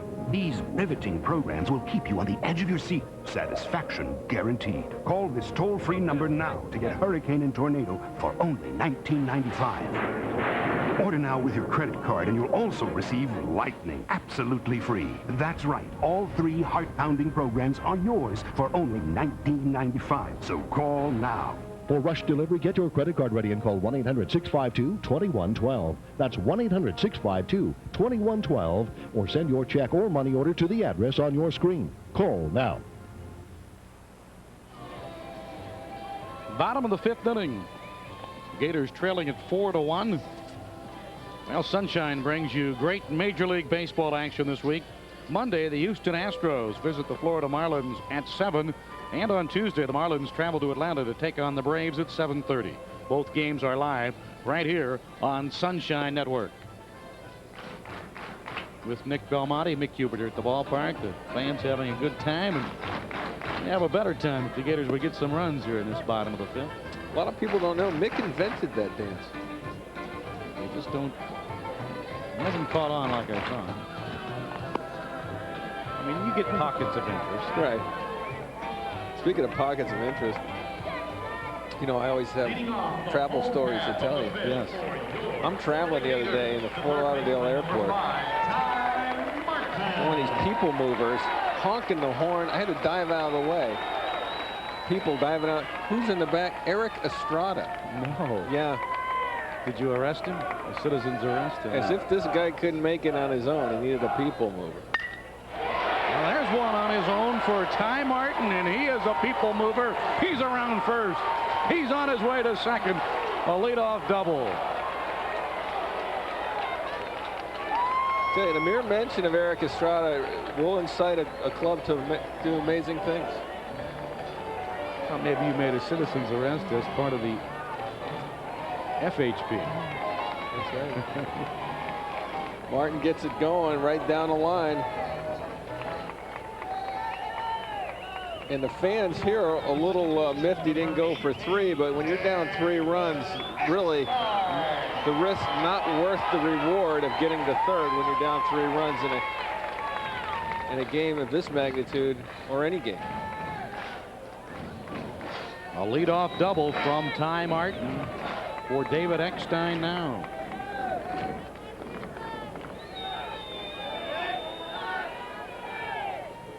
Showing bunt down the third base line. Folkers up strong at first. Safe at first base.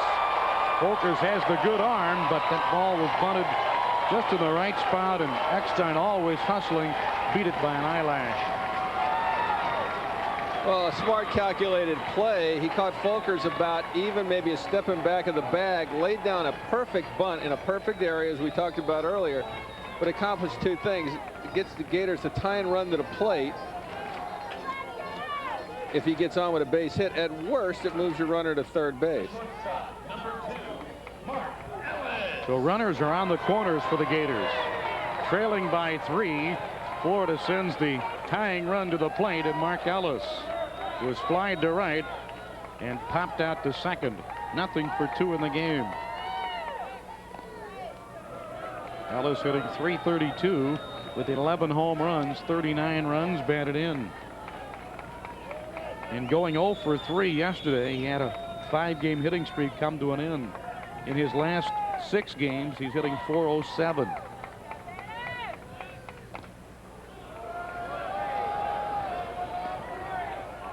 Now, if the Gators are going to do anything, one would think this is the key situation in this game, with runners on the corners, nobody out, and their 2, 3, and 4 hitters coming up. Still no action down in the volunteer bullpen. There's a bluff toward third. Martin was hopping toward home. Well, people say that play never moves, and I've heard comments that why did they do it? We saw it work a couple innings ago against the premier base stealer in the Southeastern Conference.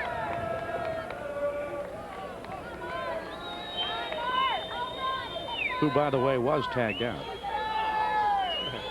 There goes Eckstein. Swing and a miss.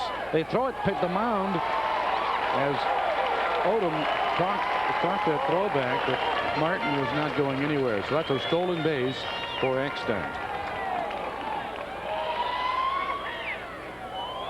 Eckstein with the stolen base is 32nd on the season. Both these clubs have gone over 100 steals on the year. 0-1 the count.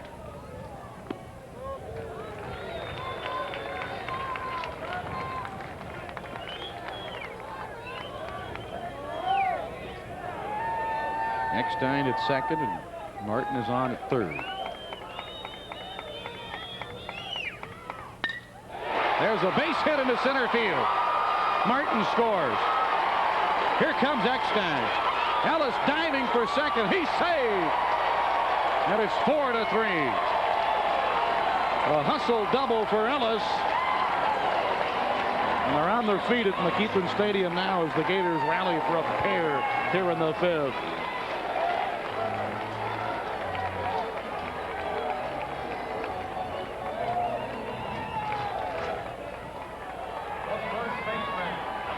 See going down and get it, line drive, and just to the right of center field. And looking back, you wonder why Tennessee didn't just go straight through with the throw to try to throw out Eckstein, because you assume with nobody out, runner at third, that run's probably going to score. You're playing your infield back. Why not take a chance and go ahead and throw out the runner? That throw went right back to the pitcher as if that was a design play. Or perhaps Anderson just thought he had absolutely no shot and just threw it back to the pitcher. Now, once again, Mike Mack makes a trip to the mound, the Tennessee pitching coach, and they are going to get somebody up down the Tennessee bullpen. Might be Jason Marr down there, right-hander.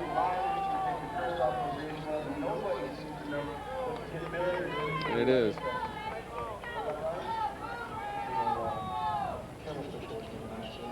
Jason Marr, the right-hander. He's 5-1. He's been in 27 games. And he's probably going to get heated up rather quickly. Now, the inning began on Ty Martin's rope down the right field line for a double. Eckstein then a bunt single. And then after he stole second, Ellis with the double to right center field. And it's a 4-3 lead for Tennessee.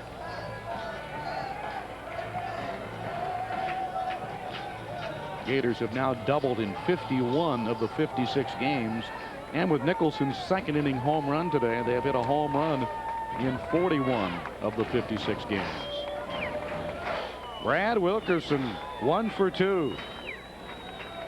A .387 hitter. Ellis at second base with nobody out. It runs away. Ball 1. A big at bat in this whole sequence. This could chase Odom from the ball game, or it could tie this thing with a Wilkerson hit. That one gets away. Ellis comes to third. Wild pitch from Odom. It swung on and missed, and Anderson just didn't get his body over enough to block that ball. So now a fly ball could tie the game. Tennessee is going to bring the infield in.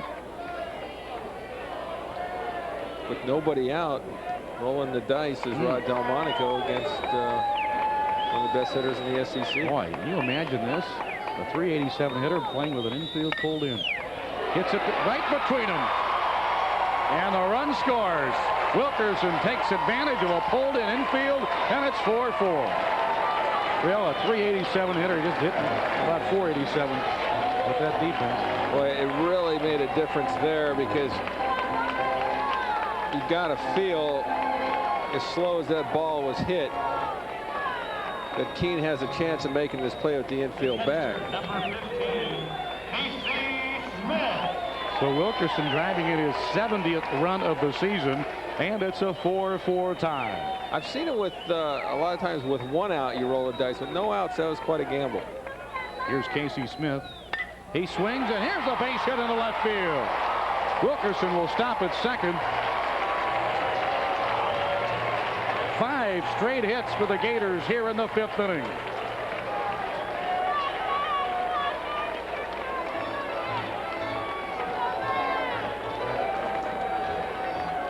And that's going to be it for Clark Odom. And that pitch was just laid out there. No movement on that slider. And now it's time to come get him.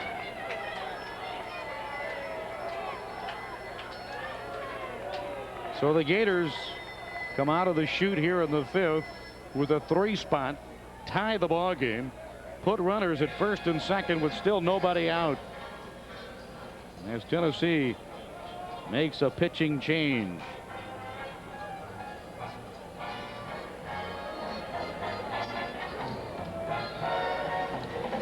And coming out of the bullpen for the Volunteers, Jason Marr.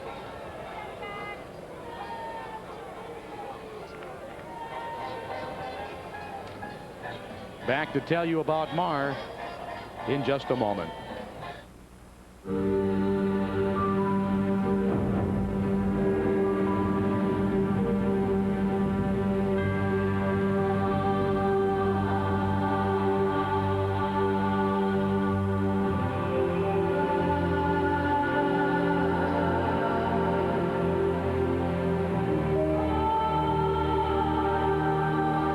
Why would anybody give someone they don't know a gift?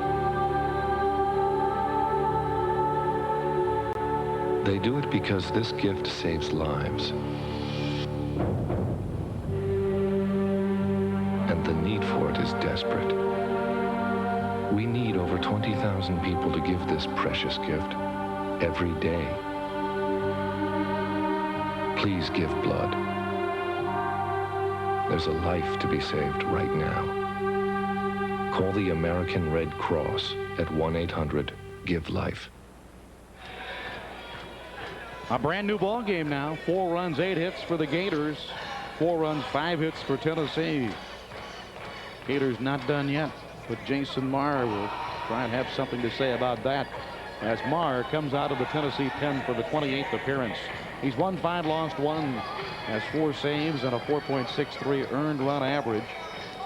Jason Marr pitched 35 innings, striking out 38, walking just 9. So he's been good out of that Tennessee bullpen. In fact, the Tennessee bullpen has been good this season. They're 15-3 with 7 home runs. Well, earlier today, here's Derek Nicholson. This was the 2nd inning home run. 3-2 pitch up in his wheelhouse. Rode it out of the yard. So Derek Nicholson 1 for 2 today. A chance to put his team in front. The right fielder, number 11, Derek Nicholson. Brad Wilkerson at second base for Florida and Casey Smith on at first. Nobody out. That's to see if Nicholson shows bunt here, because technically it is a bunt situation. 1st and 2nd, nobody out. Ground ball to second. Keene, Moore, Figueroa pulled off the bag. Safe at first base. The break for the Gators. Runners around the corners.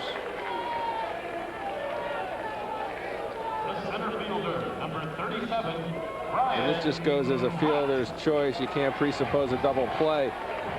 Breaking ball keeps his hands back, but pretty routine. Looks like a 4.63, but something happens here where the throw is up, and it forces Figueroa to come off the bag to get it.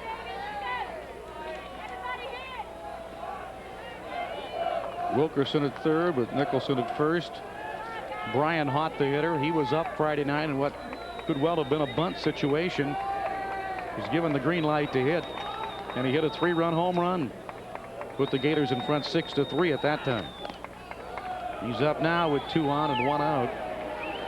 Hart having hit 8 home runs this year with 36 RBI and batting at .345. First third steal situation in effect here. Nicholson 15 out of 16 in that department. Ball 1. Well, Hart has been very steady this year. As we mentioned, his .345 average, but .340 with runners in scoring position. He's hit in key situations. There's the bluff toward third, but nothing shaking on either of the bases.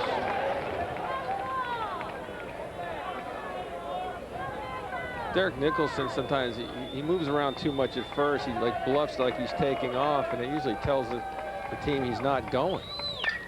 There's a high chopper. It's going to be a base hit. It eluded Keene. Gators have taken the lead. Wilkerson scores on the seeing eye chopper off the bat of Hott. They're on the corners, and it's 5-4. This thing has eyes, and right now the momentum strictly with the Gators. Hott swings down on this ball, and it just finds a hole between the 2 middle infielders, and the Gators captured a lead for the first time today. So a 4-run inning and a 5-4 Gator lead. The 8th Florida batter to come to the plate in the inning is Chuck Hazard. You still have a first third steal situation, and Hazard looking for a ball he can lift. Ball 1 on a high breaking ball. They're seeing a difference in pitching style here too. Of course, Odom the sidearmer, Marr more 3/4 over the top, throwing 88 to 90 miles an hour. He's a fastball slider guy. There goes the runner. And they'll throw it to the mound again, conceding the base. Hott has stolen 12 in 15 tries, and the runners at second and third now.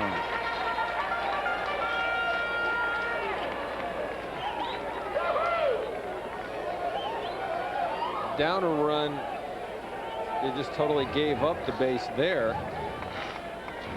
I didn't understand the strategy up a couple of runs that they had earlier in this inning.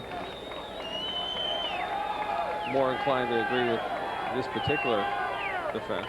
1-1 pitch, hit right side, and that's going to be a base hit in the right field. Nicholson scores. They're waving Hott. The throw to the plate. He scores, and it's 7-4. Chuck Hazard drives in 2 with his second hit of the game, a single into right field, and it's a 6-run inning. Gators again finding the hole. Hazard takes the outside pitch the opposite way, right under Keene's glove. And just a few inches here or there, and the Gators have found the holes and have found themselves now 12 outs from an Eastern Division championship. Well, that's a big hit for Hazard to go the other way and hit the right field. Strike 1 to Hudson. Gators batting around now in this inning. It's the 28th time this year that they have batted around in an inning. Hudson 0 for 1. There was still only 1 out, so the Gators want to stay away from that double play ball. Oh, there's a throw that almost sailed away from Figueroa. That's not an easy catch because his glove's on the other hand. They reach all the way around. Save that, because ball gets away there, you're looking at 2 extra bases.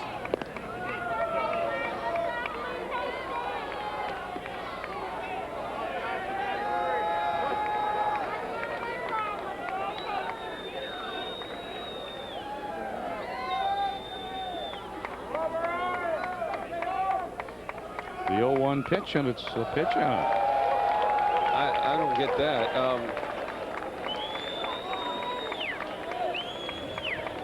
They really need to concentrate on these hitters here. Don't get yourself falling behind the bottom of the order. Pop fly right side, foul territory. They're not going to get there.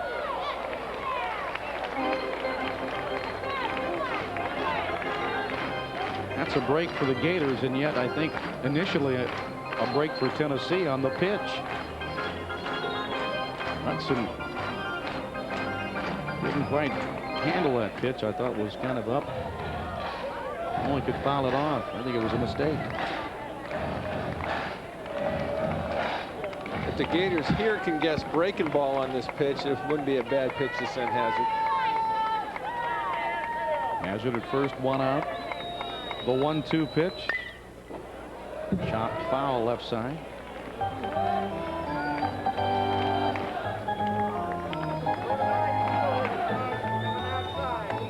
Hudson will be going home on Wednesday, back to Columbus, Georgia, when the Gators travel there for their midday workout in Columbus, and then a Thursday night date in the SEC tournament. Hudson was all-state there at Columbus, went to the same high school as Big Frank Thomas. Checked his swing. It's 2-2. That was the pitch I was talking about right there, the breaking ball. If you can guess right on that pitch, when you get your hitter down on the count, you can guess breaking ball. That'd been a good pitch to go on right there, because virtually impossible to throw a guy out if you take off there. You can see he barely holds up. Runner is going. The pitch is fouled off. Well, you're pretty safe to assume they're not going to throw a pitch out 2-2. And 2-2 more likely of a pitch where you'll get a breaking ball. So if you're going to run 3-2 and you add those variables, 2-2 also not a bad pitch to go. 2 balls and 2 strikes.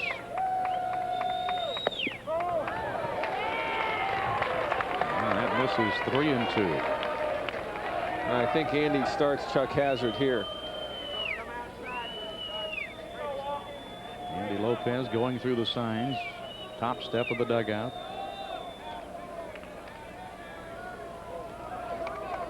Six runs are in. The Gators have taken a 7-4 lead. 3-2 pitch up and in. He walked him.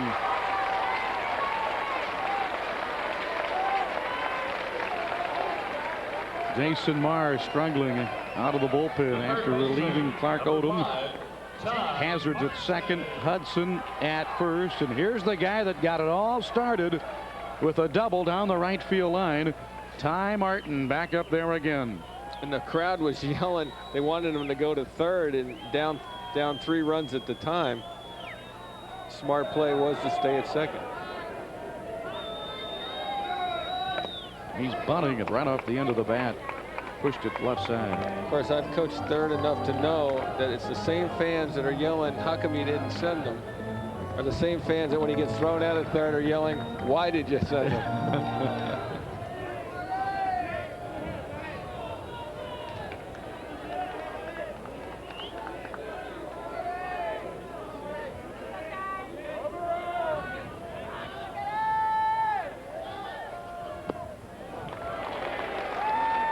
A lot of those fans there, they don't know about making the first or third out at third base.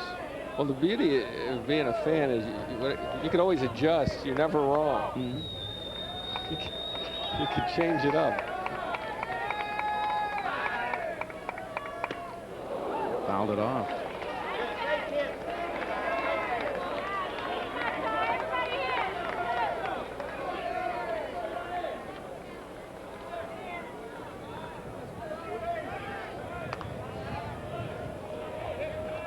Ty Martin, drafted in the 19th round last year by the Twins. In the dirt, nice block by Anderson. He's done a nice job for Tennessee, transferring from Mercer. Provides a big backstop behind the plate. 2-2 the count. Good stop here. You can see he turns his hand around there. Their other catcher, Justin Duckweiler, is injured, and Anderson has been pressed into duty, and he's done a fine job. 2-2 pitch. Hit sharply, base hit into right field. They're going to hold the runner and load the bases.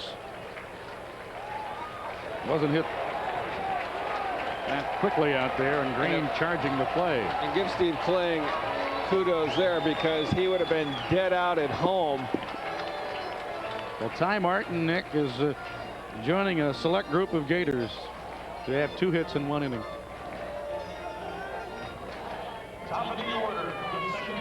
Justin Marr has just been no mystery here today. Now, granted, some of these have been C&I hits, but the Gators have taken this inning, and it has snowballed into a 6-run 5th.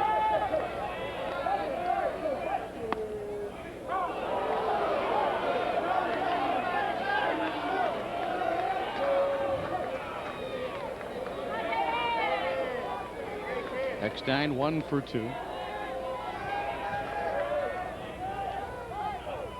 Boy, went after one there.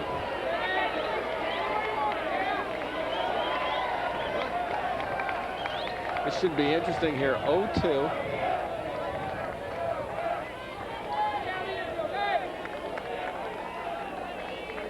Gators have 8 hits in this inning. Of course, their season high for hits in an inning is 13 at Ole Miss.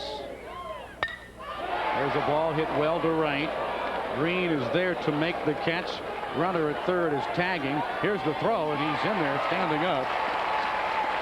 Chuck Hazard scoring on the sacrifice fly, and it's now 8-4 as Eckstein drives in a run. And a big run in an 0-2 count, getting the ball in the air to get another run home. This is an 0-2 count. He goes down and gets it, gets some lift on it, and gets it deep enough where Green can't make the throw in time.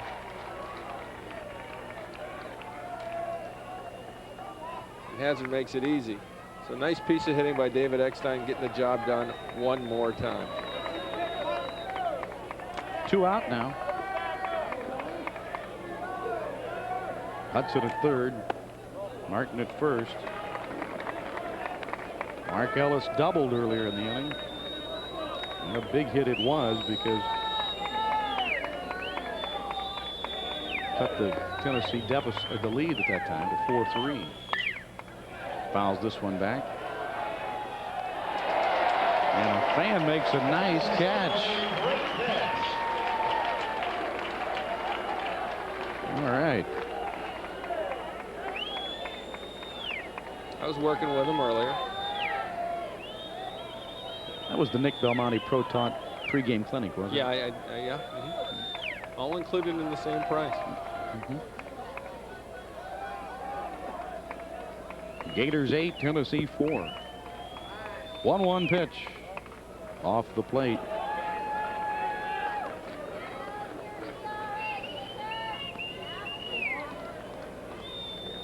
Tell you that clinic was fun with the fans. We had a guy from upper Midwest United States. He had trouble with the foul balls today. 1-1 pitch swung out and hit well to left. Clava going back, and he will make the catch. And that's it for the Gators. But the crowd comes to its feet here at the ballpark. They respond to a 7-run Gator inning. They had 8 hits. After 5, our score, Gators 8, Tennessee 4. In the race to save you money on auto parts, Discount Auto Parts leads the pack. Discount Auto Parts. Low prices on thousands of top quality hard parts, most with a lifetime guarantee. Low prices on accessories, too. Valvoline motor oil, low priced at 96 cents a quart. STP 12-ounce gas treatment or 15-ounce oil treatment, low priced at 99 cents each. You work on cars for the lowest prices, go with the pros you know.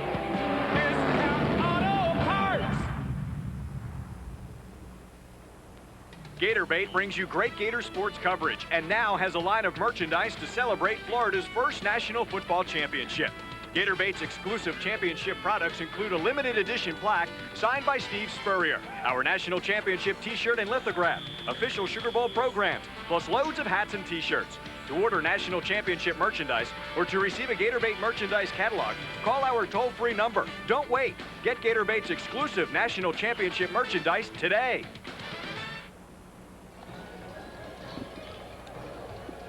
Well, the Gators scoring 7 runs in the bottom half of the 5th inning.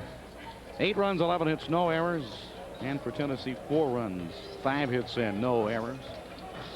As we move to the top of the 6th inning, and Nick, it's a different ball game now, score-wise, but also with Josh Fogg out there, the Gators have a guy who's been pitching very effectively.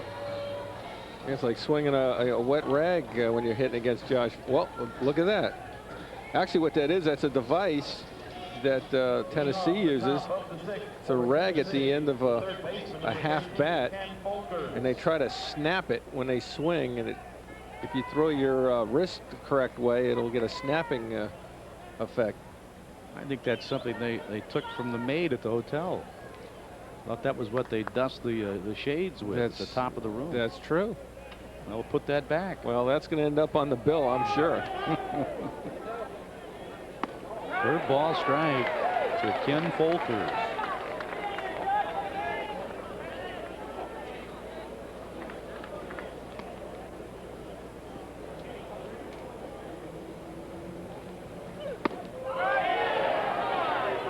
They appeal and they say it's a ball. First base umpire Tony Thompson. Fogg has a record this year for the Gators 5-2. He is in position to win number 6. But he still has 12 big outs. A phenomenal stat on Josh Fogg. He came in with the statistic batting average against only .214.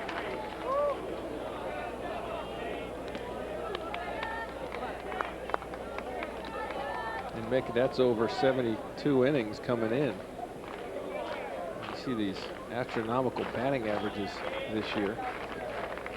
214 is phenomenal. Here's the 2-2 pitch. Strike 3 call on the third ball. Yeah, this is on the call, not the swing.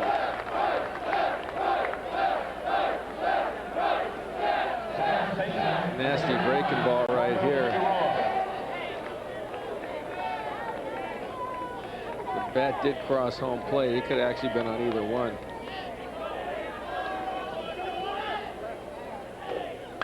That one's fouled back by Figueroa.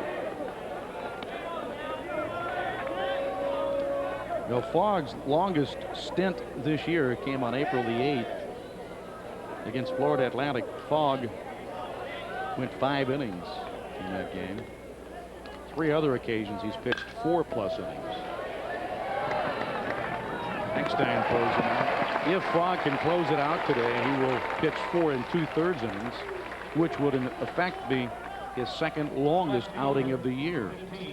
He needs 10 more outs, and that's a long way. Yeah, and that's a nice job right there by David Eckstein. That seemed very routine. That was a tricky second hop that he had to keep his glove down on, and he's done it so many times. It's second nature now.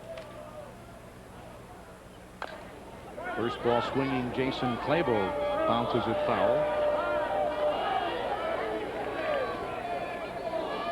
Well, we've seen some of these Tennessee innings, and these hitters definitely going after it early in the count as if they're trying to catch a flight.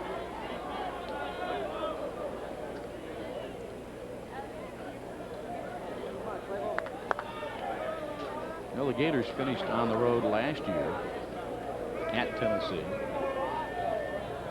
So they're happy to be home for the last weekend this year. In fact, they were home in 3 of the last 4 SEC weekends. And that's a little tough to be on the road the last weekend. You've got to get home, you've got to do the laundry and do all the other things, and then pack up and head out again. I would imagine Tennessee would leave on Wednesday, as Florida is going to do. So it's a short turnaround. So to play that final weekend, the home series, a little bit of a help. Right side, Eckstein, room service, 1, 2, 3. Fogg has put them 6 up and 6 down since he's come into the ball game. 8-4 Florida. Oh, my! The opportunity to relive the sights and sounds of the most memorable season in Gator football history is now available on both audio and video with the Gators official championship combo package. You can purchase the videotape #1 for all, the audio tapes, the one to remember, now for only $29.95, including shipping and handling. Call 1-800-538-2666. The Bobcats are ready to roar, tearing up the competition, pouncing on their prey, and ripping up the arena. These cats will make you purr as they claw their way to the top. The Bobcats and Predators, June 14th. It takes power and quickness to beat your opponent. But one wrong move, and you're kissing the canvas. Fight Night at the Forum. Catch the action Monday at 11, live on Sunshine. Well, the SEC Eastern Division title on the line here at McKeithen Stadium today. And the Gators 8 runs, 11 hits, no errors. And Tennessee 4 runs, 5 hits, no errors. As we move to the bottom half of the 6th inning. Well, the Orlando Solar Bears are in action tonight for Game 5 of their second-round playoff series against the Cleveland Lumberjacks. Game time set for 7, and you can catch all the action right here on Sunshine Network. Leading off the home half of the 6th for Brad Wilkerson will lead it off. The first baseman, number 12. Then Casey Smith, Derek Nicholson.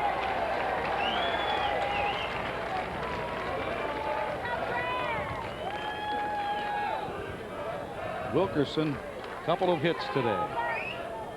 He is trying to get to the 400 mark. He hit 407 to lead the SEC last year. Currently at 390.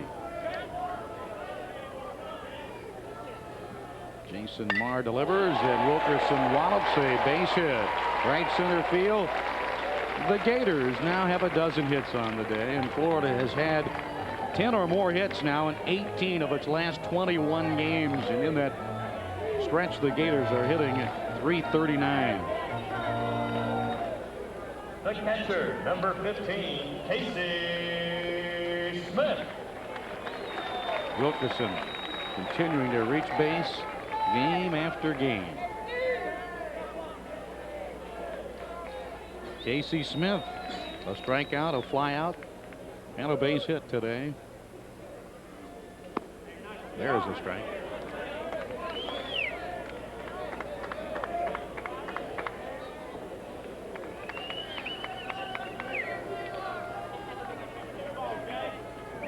Casey drove in 6 runs for the Gators against Akron back on March the 19th. And he put together a 17-game hitting streak this year from March 23rd to April 23rd. It tied Brad Wilkerson with a 17-game hit streak as the longest. Of course, Wilkerson closing out the 96 campaign on a 9-game hit streak. So over the 2 seasons, he had 26 consecutive games. The SEC record of 33. It was challenged this year by Roberto Vaz, but he fell a game short. Scott Downs of Kentucky silenced his bat on a Friday night game and put Vaz's streak to a close. Vaz pitched a complete game victory over LSU this weekend. Yes, on Friday night. So we see a lot of two-way athletes in the SEC, and there's some great ones. 1-2.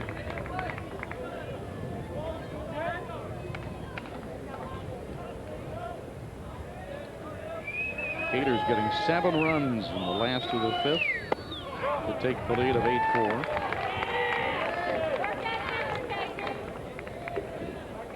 Well, Benny Lopez is feeling a little frisky here with his 4-run lead. Wouldn't be a bad time to start his runner.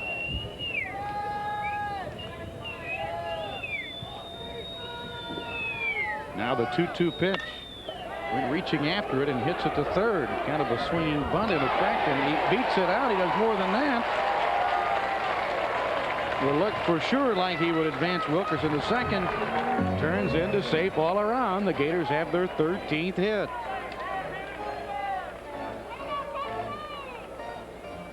It's not pretty, but gets the job done. He was hustling right out of the box. And Folkers got there as quickly as he could, but had to throw with his momentum going towards the third baseline, had to stop and throw across. Runners at first and second, nobody out for Derek Nicholson. He has scored a pair of runs in this game. And Derek was in this spot an inning ago, and forewent the bunt and swung away.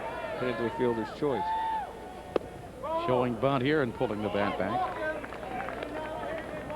And as we saw Rod Delmonico earlier in this ball game do with his hitter, Andy may take it off here. Rod trying to figure out what Andy's up to. Rod's done a fine job with that Tennessee program. There's a bunt, and he bunts it over the back of the mound. A great play, however, by Marr. That is a super play by Marr. A little luck notwithstanding, as the ball bunted over the mound, he one-hops it and fires to Folkers at third to take Wilkerson off the bases. Well, the break here is that Wilkerson, when he sees the ball bunted in the air, has to freeze because he doesn't want to get doubled off. And then by the time he realized that Marr didn't have a play, as he's going to negotiate the mound and everything else, he didn't get a good jump, did Wilkerson, to third base, and Marr was heads up and made the play over there. Swing and a miss by Hawk. That ball had to bounce up just in the right spot for Marr. It was do or die. And he did. So still runners at first and second. Only now in the persons of Smith and Nicholson. One out. Fouls it back.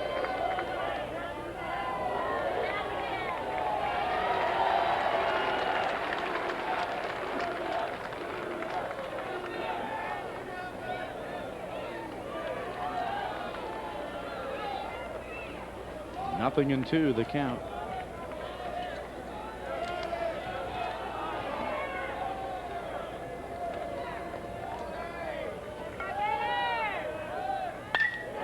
Hit to second. Keene to Moore. And to Figueroa, the double play. So the Gators had a nice scoring opportunity. First and second, no one out, but they failed to score. 2 hits, no runs. We go to the 7th. It's 8-4 Florida.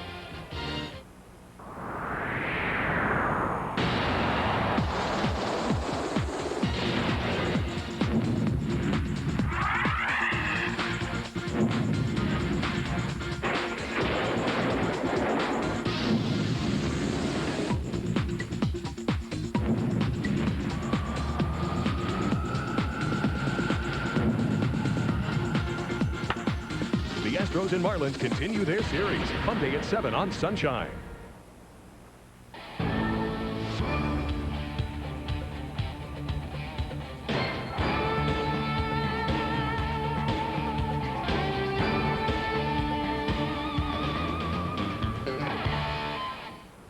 They're the kings of the beach, and they're serving it up in Big D. Stephenson Loyola continue to dominate the Miller Lite ABB Tour. But Karai returns to the Dallas Open. Today at 4 on Sunshine Network.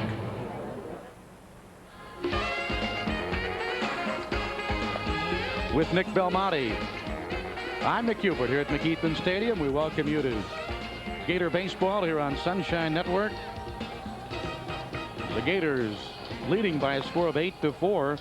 8 runs, 13 hits, no errors. Tennessee 4 runs, 5 hits, and no errors. As we move to the top of the 7th inning, Andy Lopez and Rick Eckstein talking things over in the Gator dugout. Momentum has changed dugouts now as the Gators scoring 7 runs in the 5th. And then bringing Josh Fogg to the mound. He has retired the last 6 Tennessee hitters. By the way, the Gators have made a defensive change also. Florida now with Brian Ogle now in left field.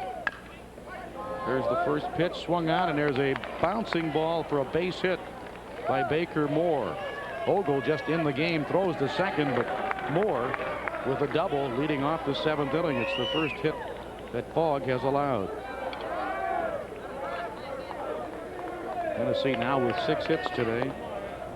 Ty Martin moved up expecting a bunt. The catcher, number that cleared the way for this high hopper, Anderson. which even if he's playing back probably has no chance at, but thinking 2 right out of the box. A hustling double. Anderson with a strike trying to bunt. Well, I hope in this situation you're trying to bunt for a base hit, because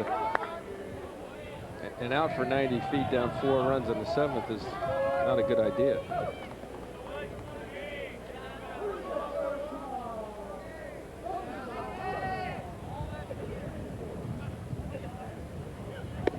Right there, breaking ball for a called strike 2.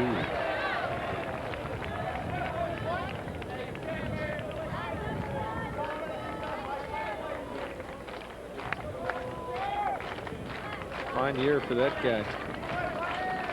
The season continues. The pitch is popped up.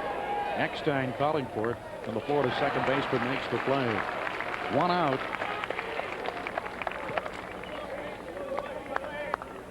The right fielder, number 11, Clay Green.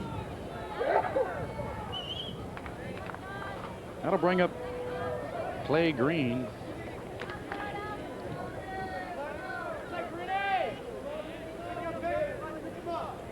Green hitting .286, has a bunt single and a fielder's choice today.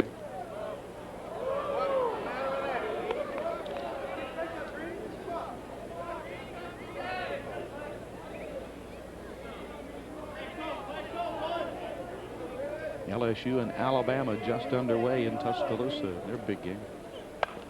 There's one hit right off the end of the bat. Nice play by Fogg. Throws to Wilkerson at first with a 1-3 putout. On the play, Baker Moore has advanced to third base now with 2 gone. It's not necessarily a routine play, is it? No, especially a ball that spins as much as this. A lot of times it'll squib out of your glove. It gets him right at the end of the bat. And nice reaction by Fogg. Really wanted to get this out. Realized that's the one he wanted. He didn't care if the runner went to third. We're counting the outs down now to the Eastern Division Championship. Justin Ross, the hitter, been awfully tough on the Gators. Curveball for a strike. He doubled in the first inning on a fly ball that the Gators let fall in left center field. Then he hit a line drive to second. The Gators turned into a double play. Right side, Eckstein. He's got it to first, and the inning is over. A leadoff double, stranded at third base. 1 hit and no runs. Time for the 7th inning stretch at the ballpark in Gainesville with the score: Florida 8 and Tennessee 4.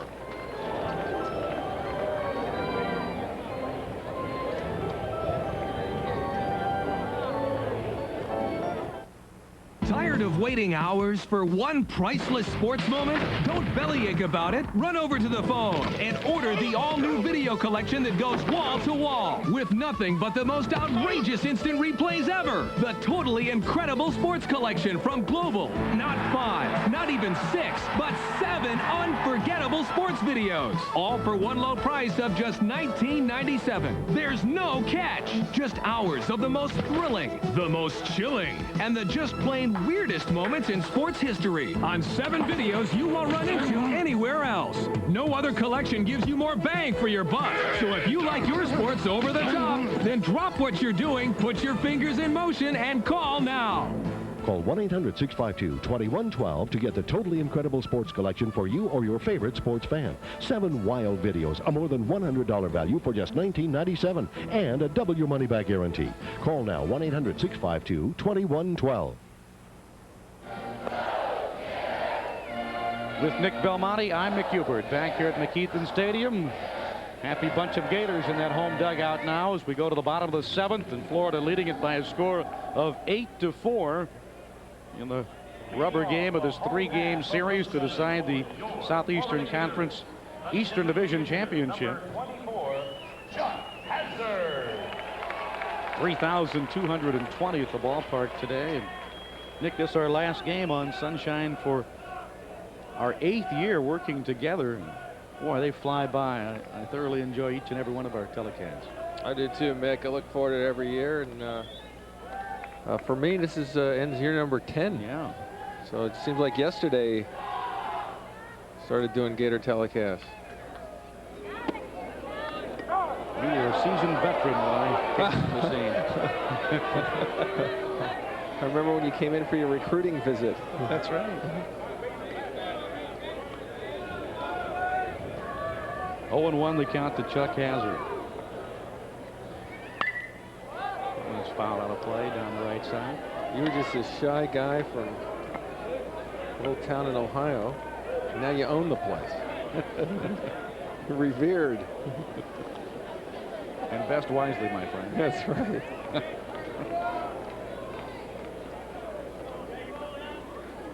Hazard 2 for 3 today. Checks his swing. Stays in there. It's 1-2.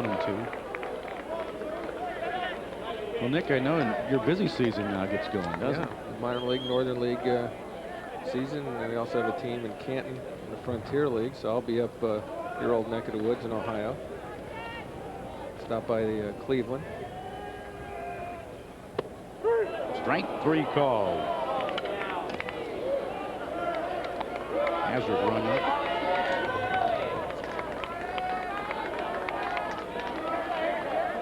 Well, now here's Brian Ogle, who came into the ballgame top of the inning as a defensive replacement. Borderline pitch right there taken by Chuck, but Marr gets the call. Brian Ogle gets a nice applause from the crowd. He's one of the 3 seniors honored today. Eckstein, Ogle, and relief pitcher Chris Nolan, who has yet to get in the game today. Ogle hitting .218. Ogle has 6 home runs, and his home runs are always big ones in his 2-year Gator career. 2 balls, no strikes. Yeah, we were talking about that yesterday as Nick and I worked on the Gator radio network, and boy, a couple of grand slams this year, and the home run he hit against LSU last year. That was in the 16th inning. That was an Eric Clapton home run, I think.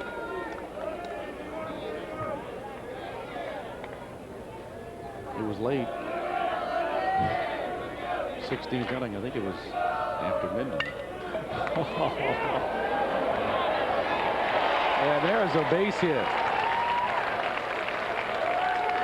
Oh, boy. 8 years of that, Nick. Just a mention of Cleveland, you think of the Rock and Roll Hall of Fame, don't you? You got me going. Yeah. Hit number 14. Here it is. The third baseman, number 5. It's always good to get a base hit your last Gator at bat at Perry Field, Keithlin Stadium. He may hit again, but he may not.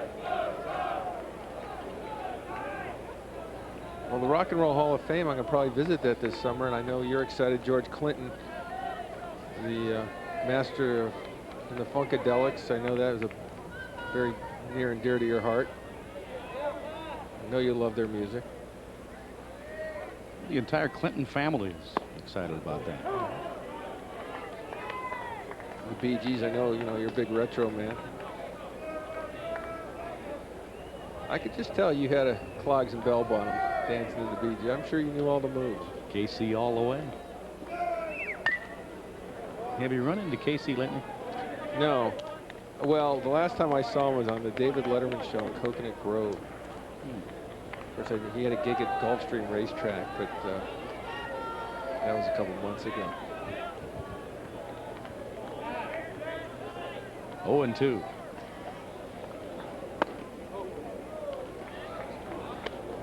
now I'm a bastion of KC knowledge. Mm-hmm. It's 70 stars that. You were the. Well, how excited was I to see Eric Estrada last week? Perhaps not as much as the sheer mention of Eric Estrada, because no sooner had you mentioned Eric Estrada, the Gators went out and scored 7 runs in his honor in the 5th inning. Again, he continues to create excitement. This one is fouled out of play, left side. Here's a great catch. And I'll tell you, I am so proud of a lot of these fans that came to the foul ball catching clinic earlier today. You know, it's Mother's Day. I know I call them for 7 o'clock in the morning, and darn it if these people don't show up on time, and it's a long day for them. Who needs a hat? Who needs a glove? Yeah. Who needs a shirt? He was one of our better ones this morning when we were hitting the line drives into the stands.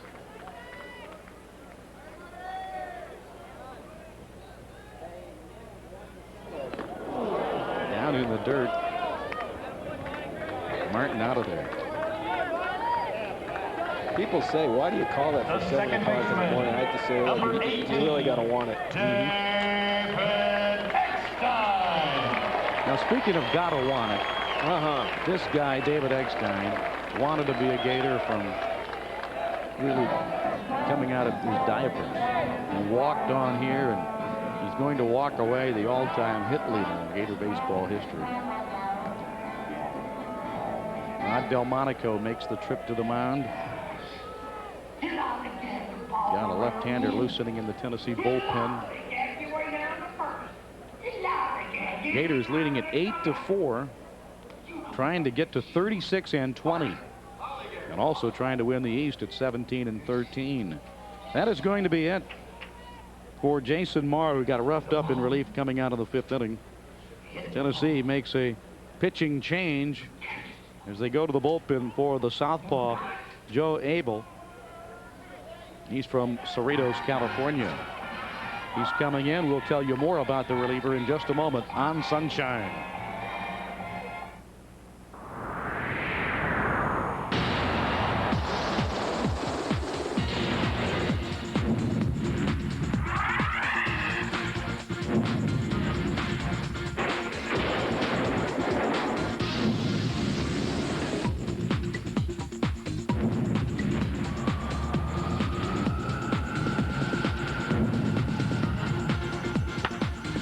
Astros and Marlins continue their series Monday at 7 on Sunshine. They're the kings of the beach, and they're serving it up in Big D. Stephenson Loyola continue to dominate the Miller Lite ABB Tour. But Karai returns to the Dallas Open. Today at 4 on Sunshine Network. It takes power and quickness to beat your opponent. But one wrong move, and you're kissing the canvas. Fight Night at the Forum. Catch the action Monday at 11, live on Sunshine. Gators leading at 8-4 here in the bottom of the 7th. They have a runner at first base and 2 out as the Volunteers have brought into the game their 3rd pitcher of the afternoon, a left-hander Joe Abel. 17th appearance. He's 2-0, 3.22 his earned run average. Pitched 36 and a 3rd innings this year, allowing 40 hits. Walked 16, struck out 38. The opponent's hitting .268 against the left-hander from Cerritos, California. Abel. The pitch to Eckstein. A little high for a ball. Abel pitcher spots his fastball, and his breaking pitch is a curve. Has a reputation of being nasty to left-handed hitters. Ball 2. Well, he's got to face 2 right-handers before he can think about a lefty, and I don't know that he wants to think about Brad Wilkerson either. Right now it's Eckstein to be followed by Ellis, hopefully. 2 outs. Ball 3.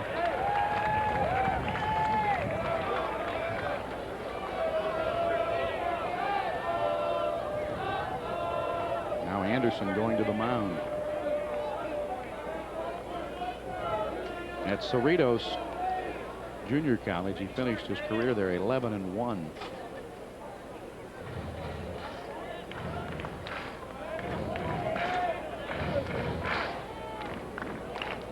Here's the 3-0 pitch. Right there for a strike. Now the Gators have won 16 division titles. 2 in the 90s, in 92 and 96. He walked in. Of course, the Gators won the SEC championship last year, in addition to that Eastern Division title. So runners at first and second now for the Gators. Now Mark Ellis coming up. Big hit for Ellis in the 5th, driving in 2 of Florida's 7 runs in that inning. His only hit of the day. He stands in 1 for 4. Hitting .333 on the year.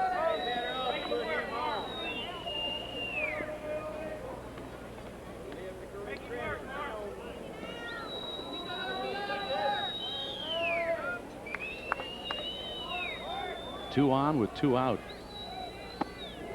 Big breaking ball slides across the inside corner.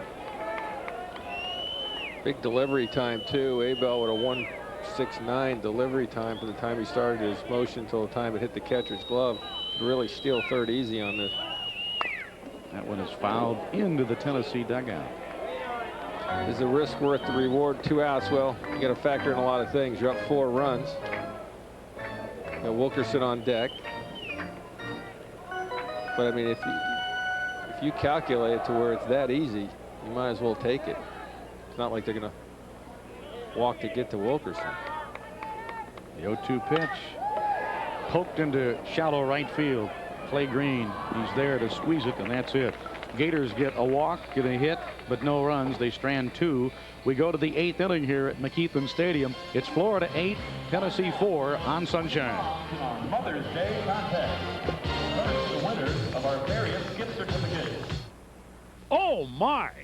The opportunity to relive the sights and sounds of the most memorable season in Gator football history is now available on both audio and video with the Gators official championship combo package. You can purchase the videotape #1 for all, the audio tapes, the one to remember, now for only $29.95, including shipping and handling. Call 1-800-538-2666. What a beautiful way to spend the day at classic Hialeah Park. The tradition continues. Great thoroughbred racing at historic Hialeah Park.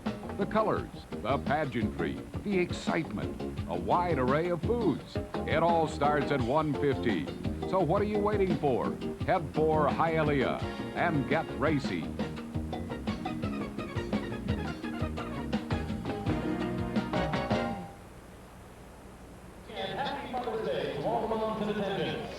The 7-inning totals, the Gators 8 runs, 14 hits and no errors, and for Tennessee 4 runs, 6 hits and no errors.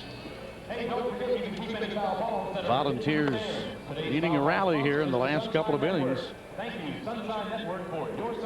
against the Gator right-hander Josh Fogg, who has been very effective in 3 1/3 innings, having thrown only 24 pitches, allowing 1 hit.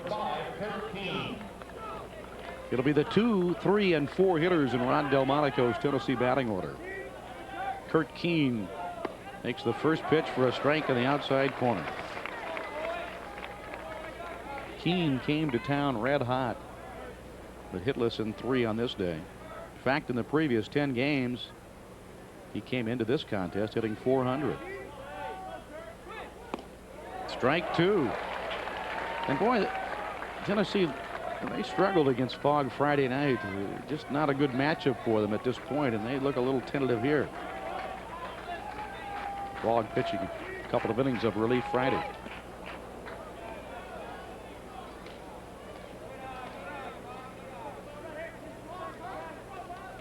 Gators won the Friday night game 8-5, but it was a thriller. Gators starting pitcher Brad Wilkerson was ejected in the game for arguing a safe out call at first base. Swing and a miss. He struck him out. Foul tipped, caught by Casey Smith. 1 out.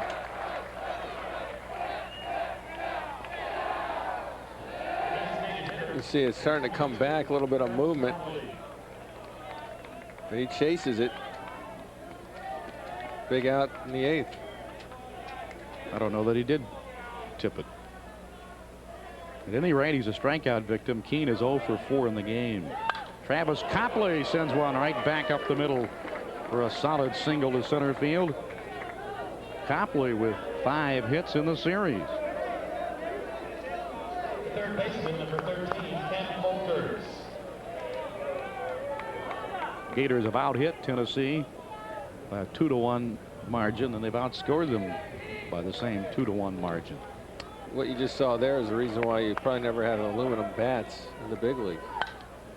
First pitch popped up, foul ground right side, curving to foul territory and out of the reach of Wilkerson. That was just an area that no one could catch it up to.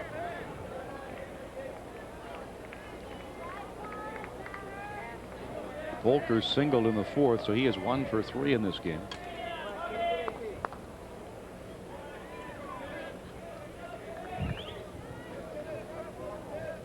Well, the last SEC games, the last 11 SEC games, Gators have won 9 of those, but their ERA 3.82. Here's a chopper. Ellis will have to come to first. They retired Folkers. That was the only play that Mark had. 2 out. Copley advancing to second base. The 4-run lead, no reason to get excited. Get the sure out. Don't gamble. You had plenty of time to get that run in front of you. You'll trade 90 feet for an out in this situation. Nice breaking ball, nice downward movement. Beats it right into the ground. Ellis has played some sparkling shortstops since moving to that position. Eduardo Figueroa takes the first pitch, low inside for ball 1. And we've seen Ty Martin make some nice plays today, and they've really strengthened 2 positions just by flip-flopping the 2 players.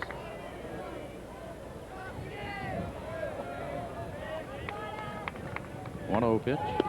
Well, that, of course, was a preseason dilemma for Andy Lopez. He knew he had versatility there. He just did not know. In fact, in the opening weekend of the season, he flip-flopped the 2 and then finally decided to keep Martin at third until he got hurt. And don't get me wrong, Ty Martin did a decent job at shortstop. Yeah, short, I mean, yeah. Yeah. But Ty Martin's doing better at shortstop than Mark Ellis. He's doing better at third base than Mark Ellis was. And Mark Ellis is doing better at shortstop than Ty Martin was, and Ty Martin was doing a pretty good job. So it's worked out great. Well, the Gators have the top fielding team in the SEC, and they're on a school record pace, the same pace that they set last year when they established the school record. So it's been for the last couple of years. Outstanding defense. And strength 3 called. See you later. Fogg strong in relief today. 1 hit, no runs. Gators 3 outs away from the division championship, leading it 8-4. Holds the U.S. record for games played in a career. In the race to save you money on auto parts, Discount Auto Parts leads the pack.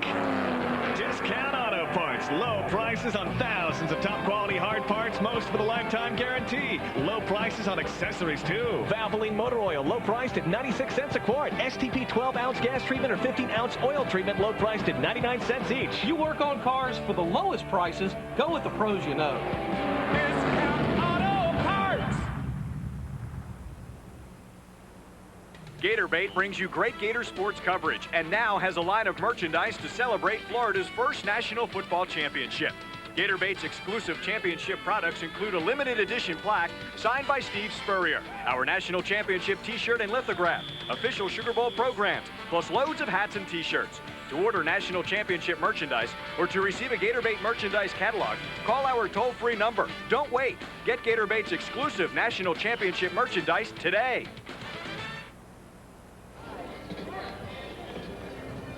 Bottom half of the 8th inning. Gators leading at 8-4 on a glorious Mother's Day afternoon here in North Central Florida. 7-run 5th inning for the Gators. The big inning in this game. Can't stop dancing, Mick. That's right, the crowd being entertained here to the music of KC and his Sunshine Band. Brad Wilkerson going to lead it off. Well, we mentioned earlier today 3,220 here. Better than 9,300 for the weekend.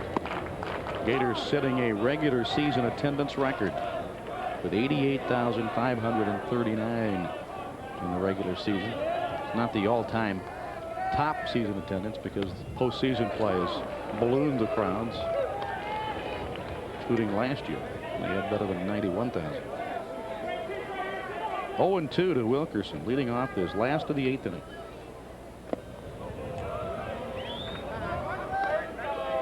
Gators have 20 comeback victories this year. This would be number 21 if they can hold Tennessee off. Popped up left side. That's Baker Moore. One away in the Gator 8th.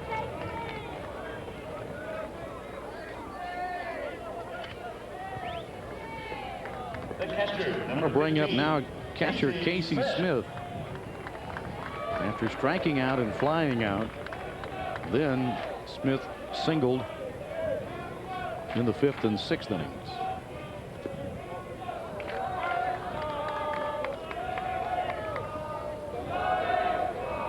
Gators leading it here by a score of 8-4 around the league. They're just underway at Arkansas. Likewise, they're scoreless in the 4th inning at Carolina. Georgia leading Vanderbilt 4-1 in the 6th. No score, the big one, the SEC championship game in Tuscaloosa, 1st inning. Auburn leading Ole Miss 1-0. Good to see Ole Miss win the other day. They had lost 13 straight league games.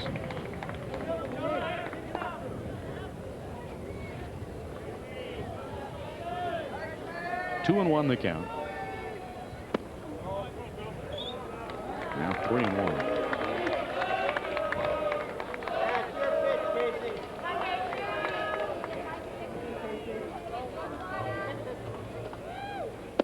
Andy Watkins. Smith trotting on down to first base. It will bring to the plate The right fielder, number 11, Derek Nicholson. Now. 1 out and a runner at first base for Florida.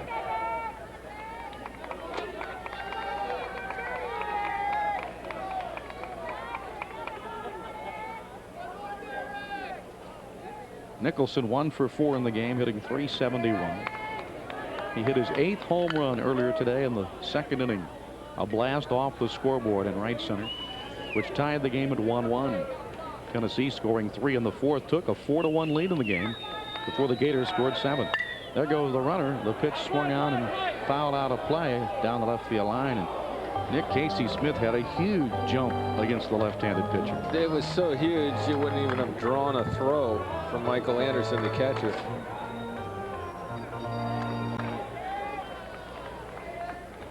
He just takes off. He goes first move and wasn't even looked at.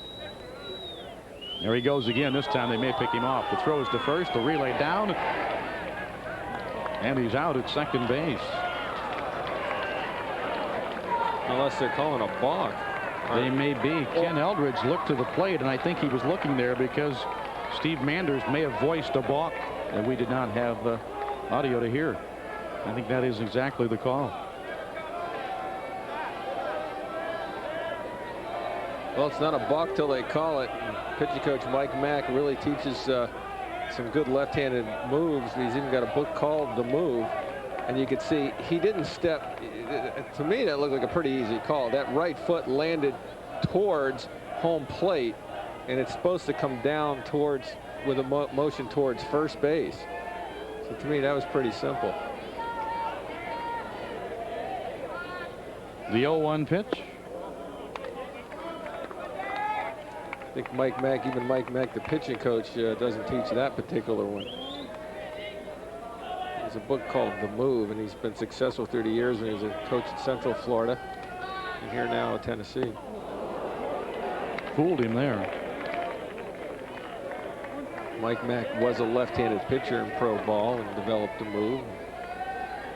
The book is written along with Charlie Green, the head coach at Miami-Dade South Community College.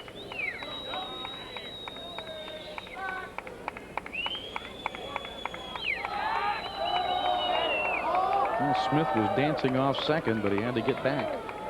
It's tough for a pitcher a left-handed pitcher to have any kind of effective move towards second base. It's just a cumbersome position to be in. You have to move your body all the way around. Now the 1-2 pitch. And we're leaving the count.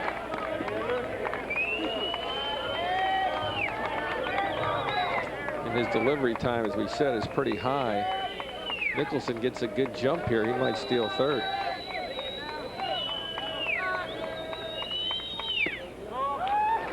Three and two. That delivery time 1.85, and that's real high.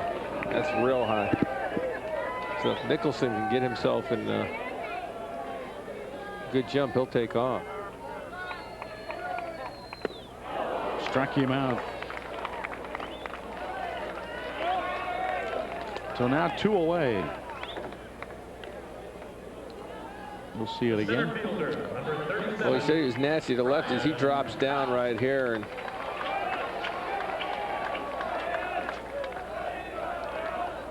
it was nasty. Brian Hott, the hitter. Today, Hott with an RBI in the 5th.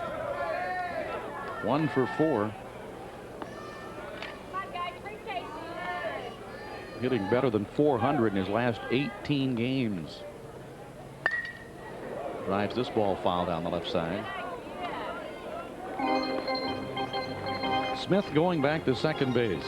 I guess Smith is just better off there now at 2 outs and see if Hott can drive him in. Gators leading at 8-4.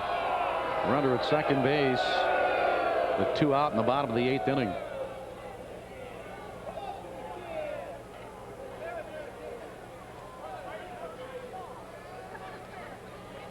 Left-hander Joe Abel stays outside.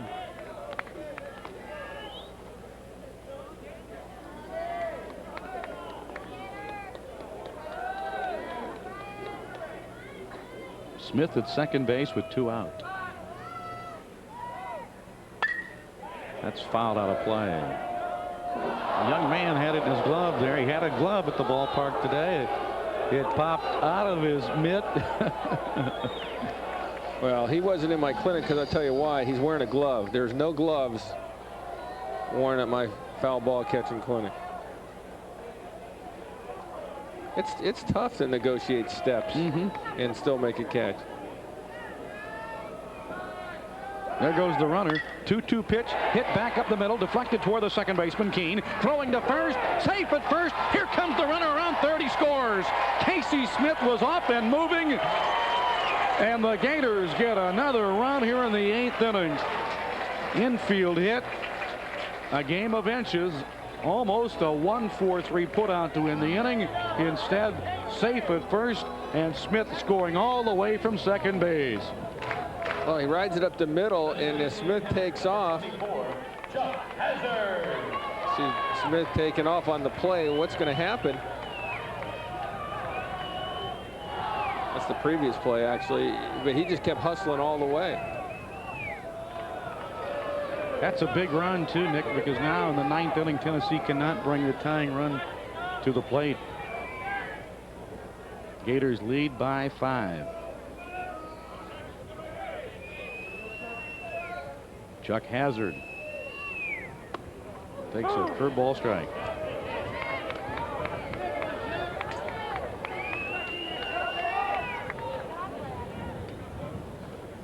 Hazard 2 for 4 in the game.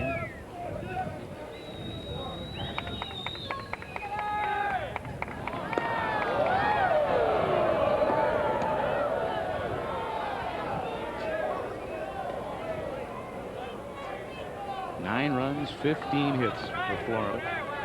4 runs, 7 hits for Tennessee.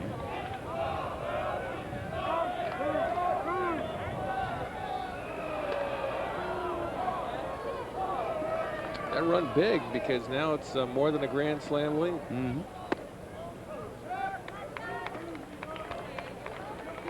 I tell you, late in a ball game like this, a play like that really takes the heart out of the opposition. And Smith only scored because he was running with the pitch. It wasn't like he was just you know, hustling. He was committing himself to third base. 6-4 putout forces Haught, but a big run scores in the Florida 8th inning. 1 run on just 1 hit. A walk and a balk contributed. Gators 3 outs away from the division championship. We go to the 9th. Gators 9, Tennessee 4. You know, ideas and inventions come from people in all walks of life, and most of the century's top inventions came from individuals, not companies. Do you have an idea for a new product or invention? Are you interested in trying to submit your idea to companies for a good faith review and in trying to patent it as well? If so, Invention Submission Corporation has information to help you get started. ISC is America's largest inventor service firm with over 50 offices nationwide. Call this toll-free number now to see how to get this free information. The information includes forms to assure confidentiality, a form to record and date your idea, plus an informative brochure that explains how to submit your idea to companies through ISC's data bank and how to apply for a patent. Even if you only have an idea for improving an existing product, you'll want to call now for ISC's free information. For your free inventor's information, call Invention Submission Corporation now at 1-800-652-2112. That's 1-800-652-2112. After 8 innings of baseball, the Gators 9 runs, 15 hits, and no errors. Tennessee 4 runs, 7 hits, and no errors. The Gators scoring their 9th run just a moment ago. Hustling all the way from second base, running on the pitch, Casey Smith, and he does not stop there. Steve Kling keeping him going. It's do or die by Keene, but Figueroa has no chance at all. Once the play is made, it doesn't even consider a throw. Tennessee will send a pinch hitter to the plate. Jeff Pickler, who played in Friday night's game, going 1 for 4, but he sat out yesterday, had a little back problem. Pickler is pinch hitting for Jason Claybo.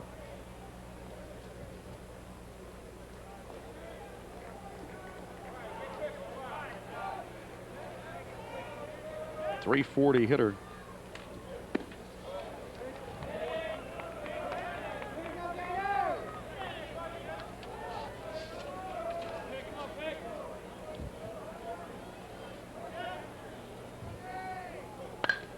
Ground ball to Eckstein at second. He gobbles it up. 1 away. Pickler going out. Eckstein to Wilkerson. David Eckstein, the top fielding second baseman in the SEC. Number 4, Baker Moore. The league stats also show Mark Ellis, the top fielding third baseman. He's handled enough chances this year. He probably will finish as the #1 defensive third baseman there. Although he's playing here for the second straight week or so at shortstop and will continue to do so.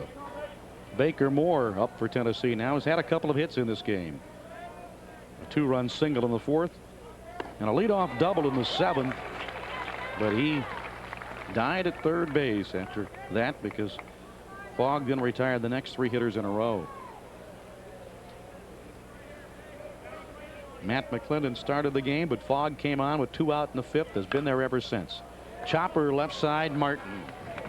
Gators 1 out away from the championship. 5-3 put out. Josh Fogg has pitched marvelous baseball. 4 innings of relief work. The crowd comes to its feet here at the ballpark. 2 out in the top of the 9th inning, and the Gators leading Tennessee 9-4. Trying to win the series, take 2 of 3, and claim the Eastern Division title and the #3 seed in the upcoming SEC tournament. The #3 seed will play the #4 seed, which means these same 2 teams are going to meet on Thursday night in Columbus, Georgia. 7:30 game time. Curveball strike. And he has minimized his pitching today. Been very effective around the plate. Has breezed through this whole outing. Sharply hit, fouled to right side. It's ball 1 and strike 2. One pitch away. Match point.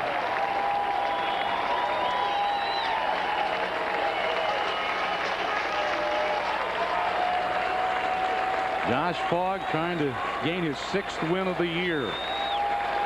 1-2 pitch. Fouled it off.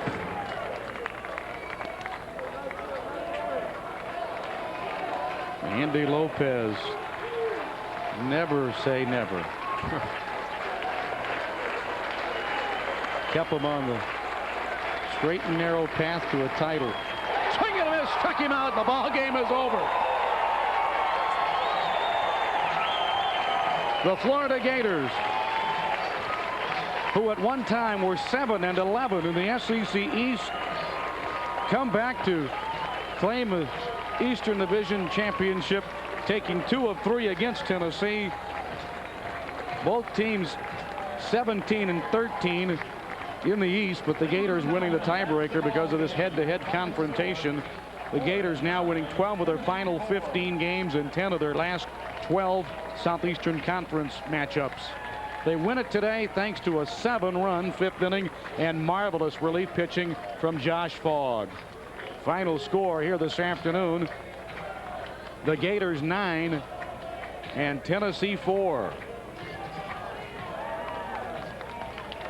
We'll return to McKeithen Stadium in just a moment.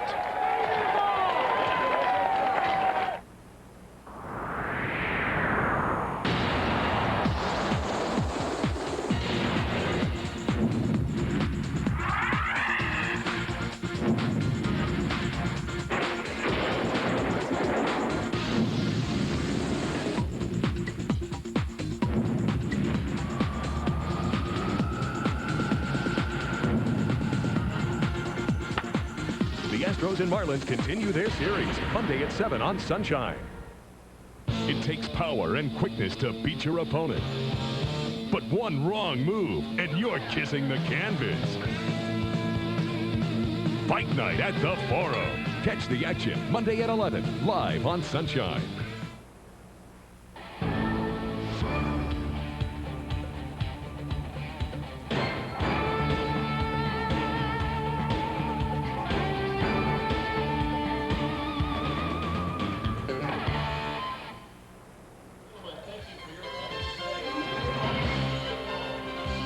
Florida Gator Baseball on Sunshine Network is brought to you in part by Gatorade Thirst Quencher. For some, recess never ends. Life's a sport.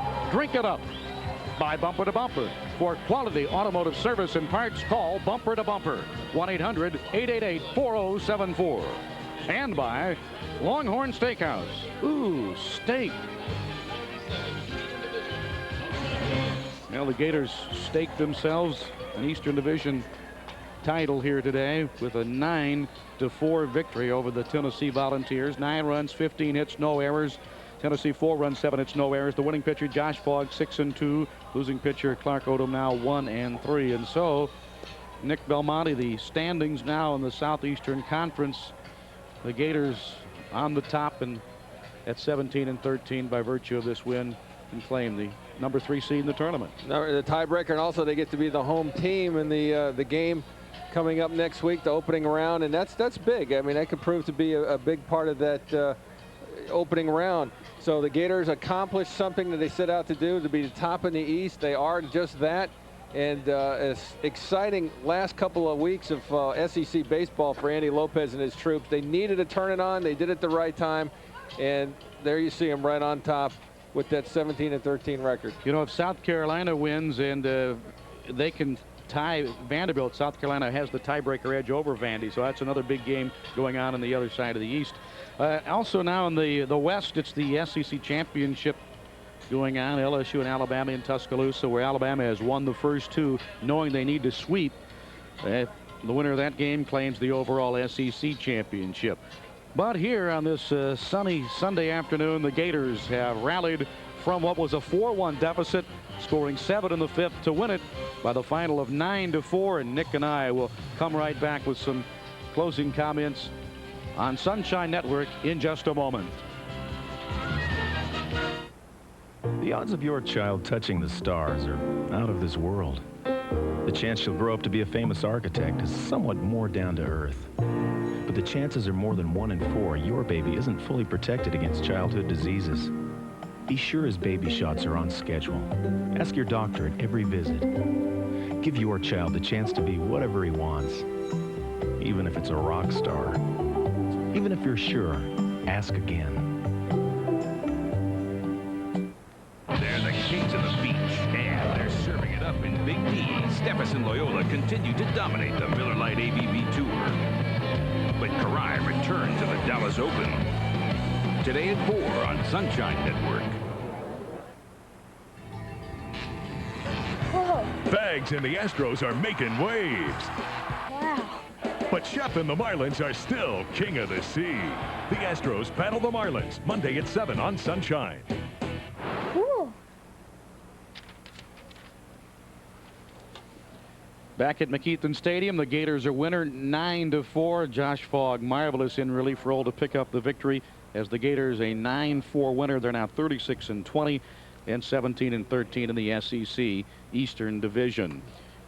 Well, Nick, I've enjoyed working with you again, and another exciting season here on Sunshine Network. Mick, always a pleasure. I can't wait for next year. And it was another outstanding Gator season. Success from Andy Lopez and his charges. And I'll tell you what, you know, working with you to me is like stealing money. It's a lot of fun. And hi, Mom. Happy Mother's Day. That's for Mick and I. This is in lieu of a present, unfortunately.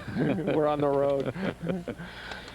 Well, we hope you've enjoyed Gator baseball on Sunshine this year as much as we have enjoyed bringing it to you. We want to thank our Sunshine Network crew for all the fantastic sights and sounds from not only here at the ballpark this year, but from the venues that we were also in Baton Rouge and in Georgia and throughout the Southeastern Conference.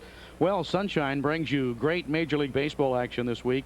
Monday, the Houston Astros visit the Florida Marlins at 7, and Tuesday, the Marlins travel to Atlanta to take on the Braves, 7:30. Both games live right here on Sunshine Network. The Orlando Solar Bears are in action tonight for Game 5 of their second-round playoff series against the Cleveland Lumberjacks. Game time set for 7, and you can catch all the action right here on Sunshine Network. Once again, the final score here this afternoon, the Florida Gators 9 and the Tennessee Volunteers 4. Speaking now for Nick Belmonte, I'm Mick Hubert. So long, everybody.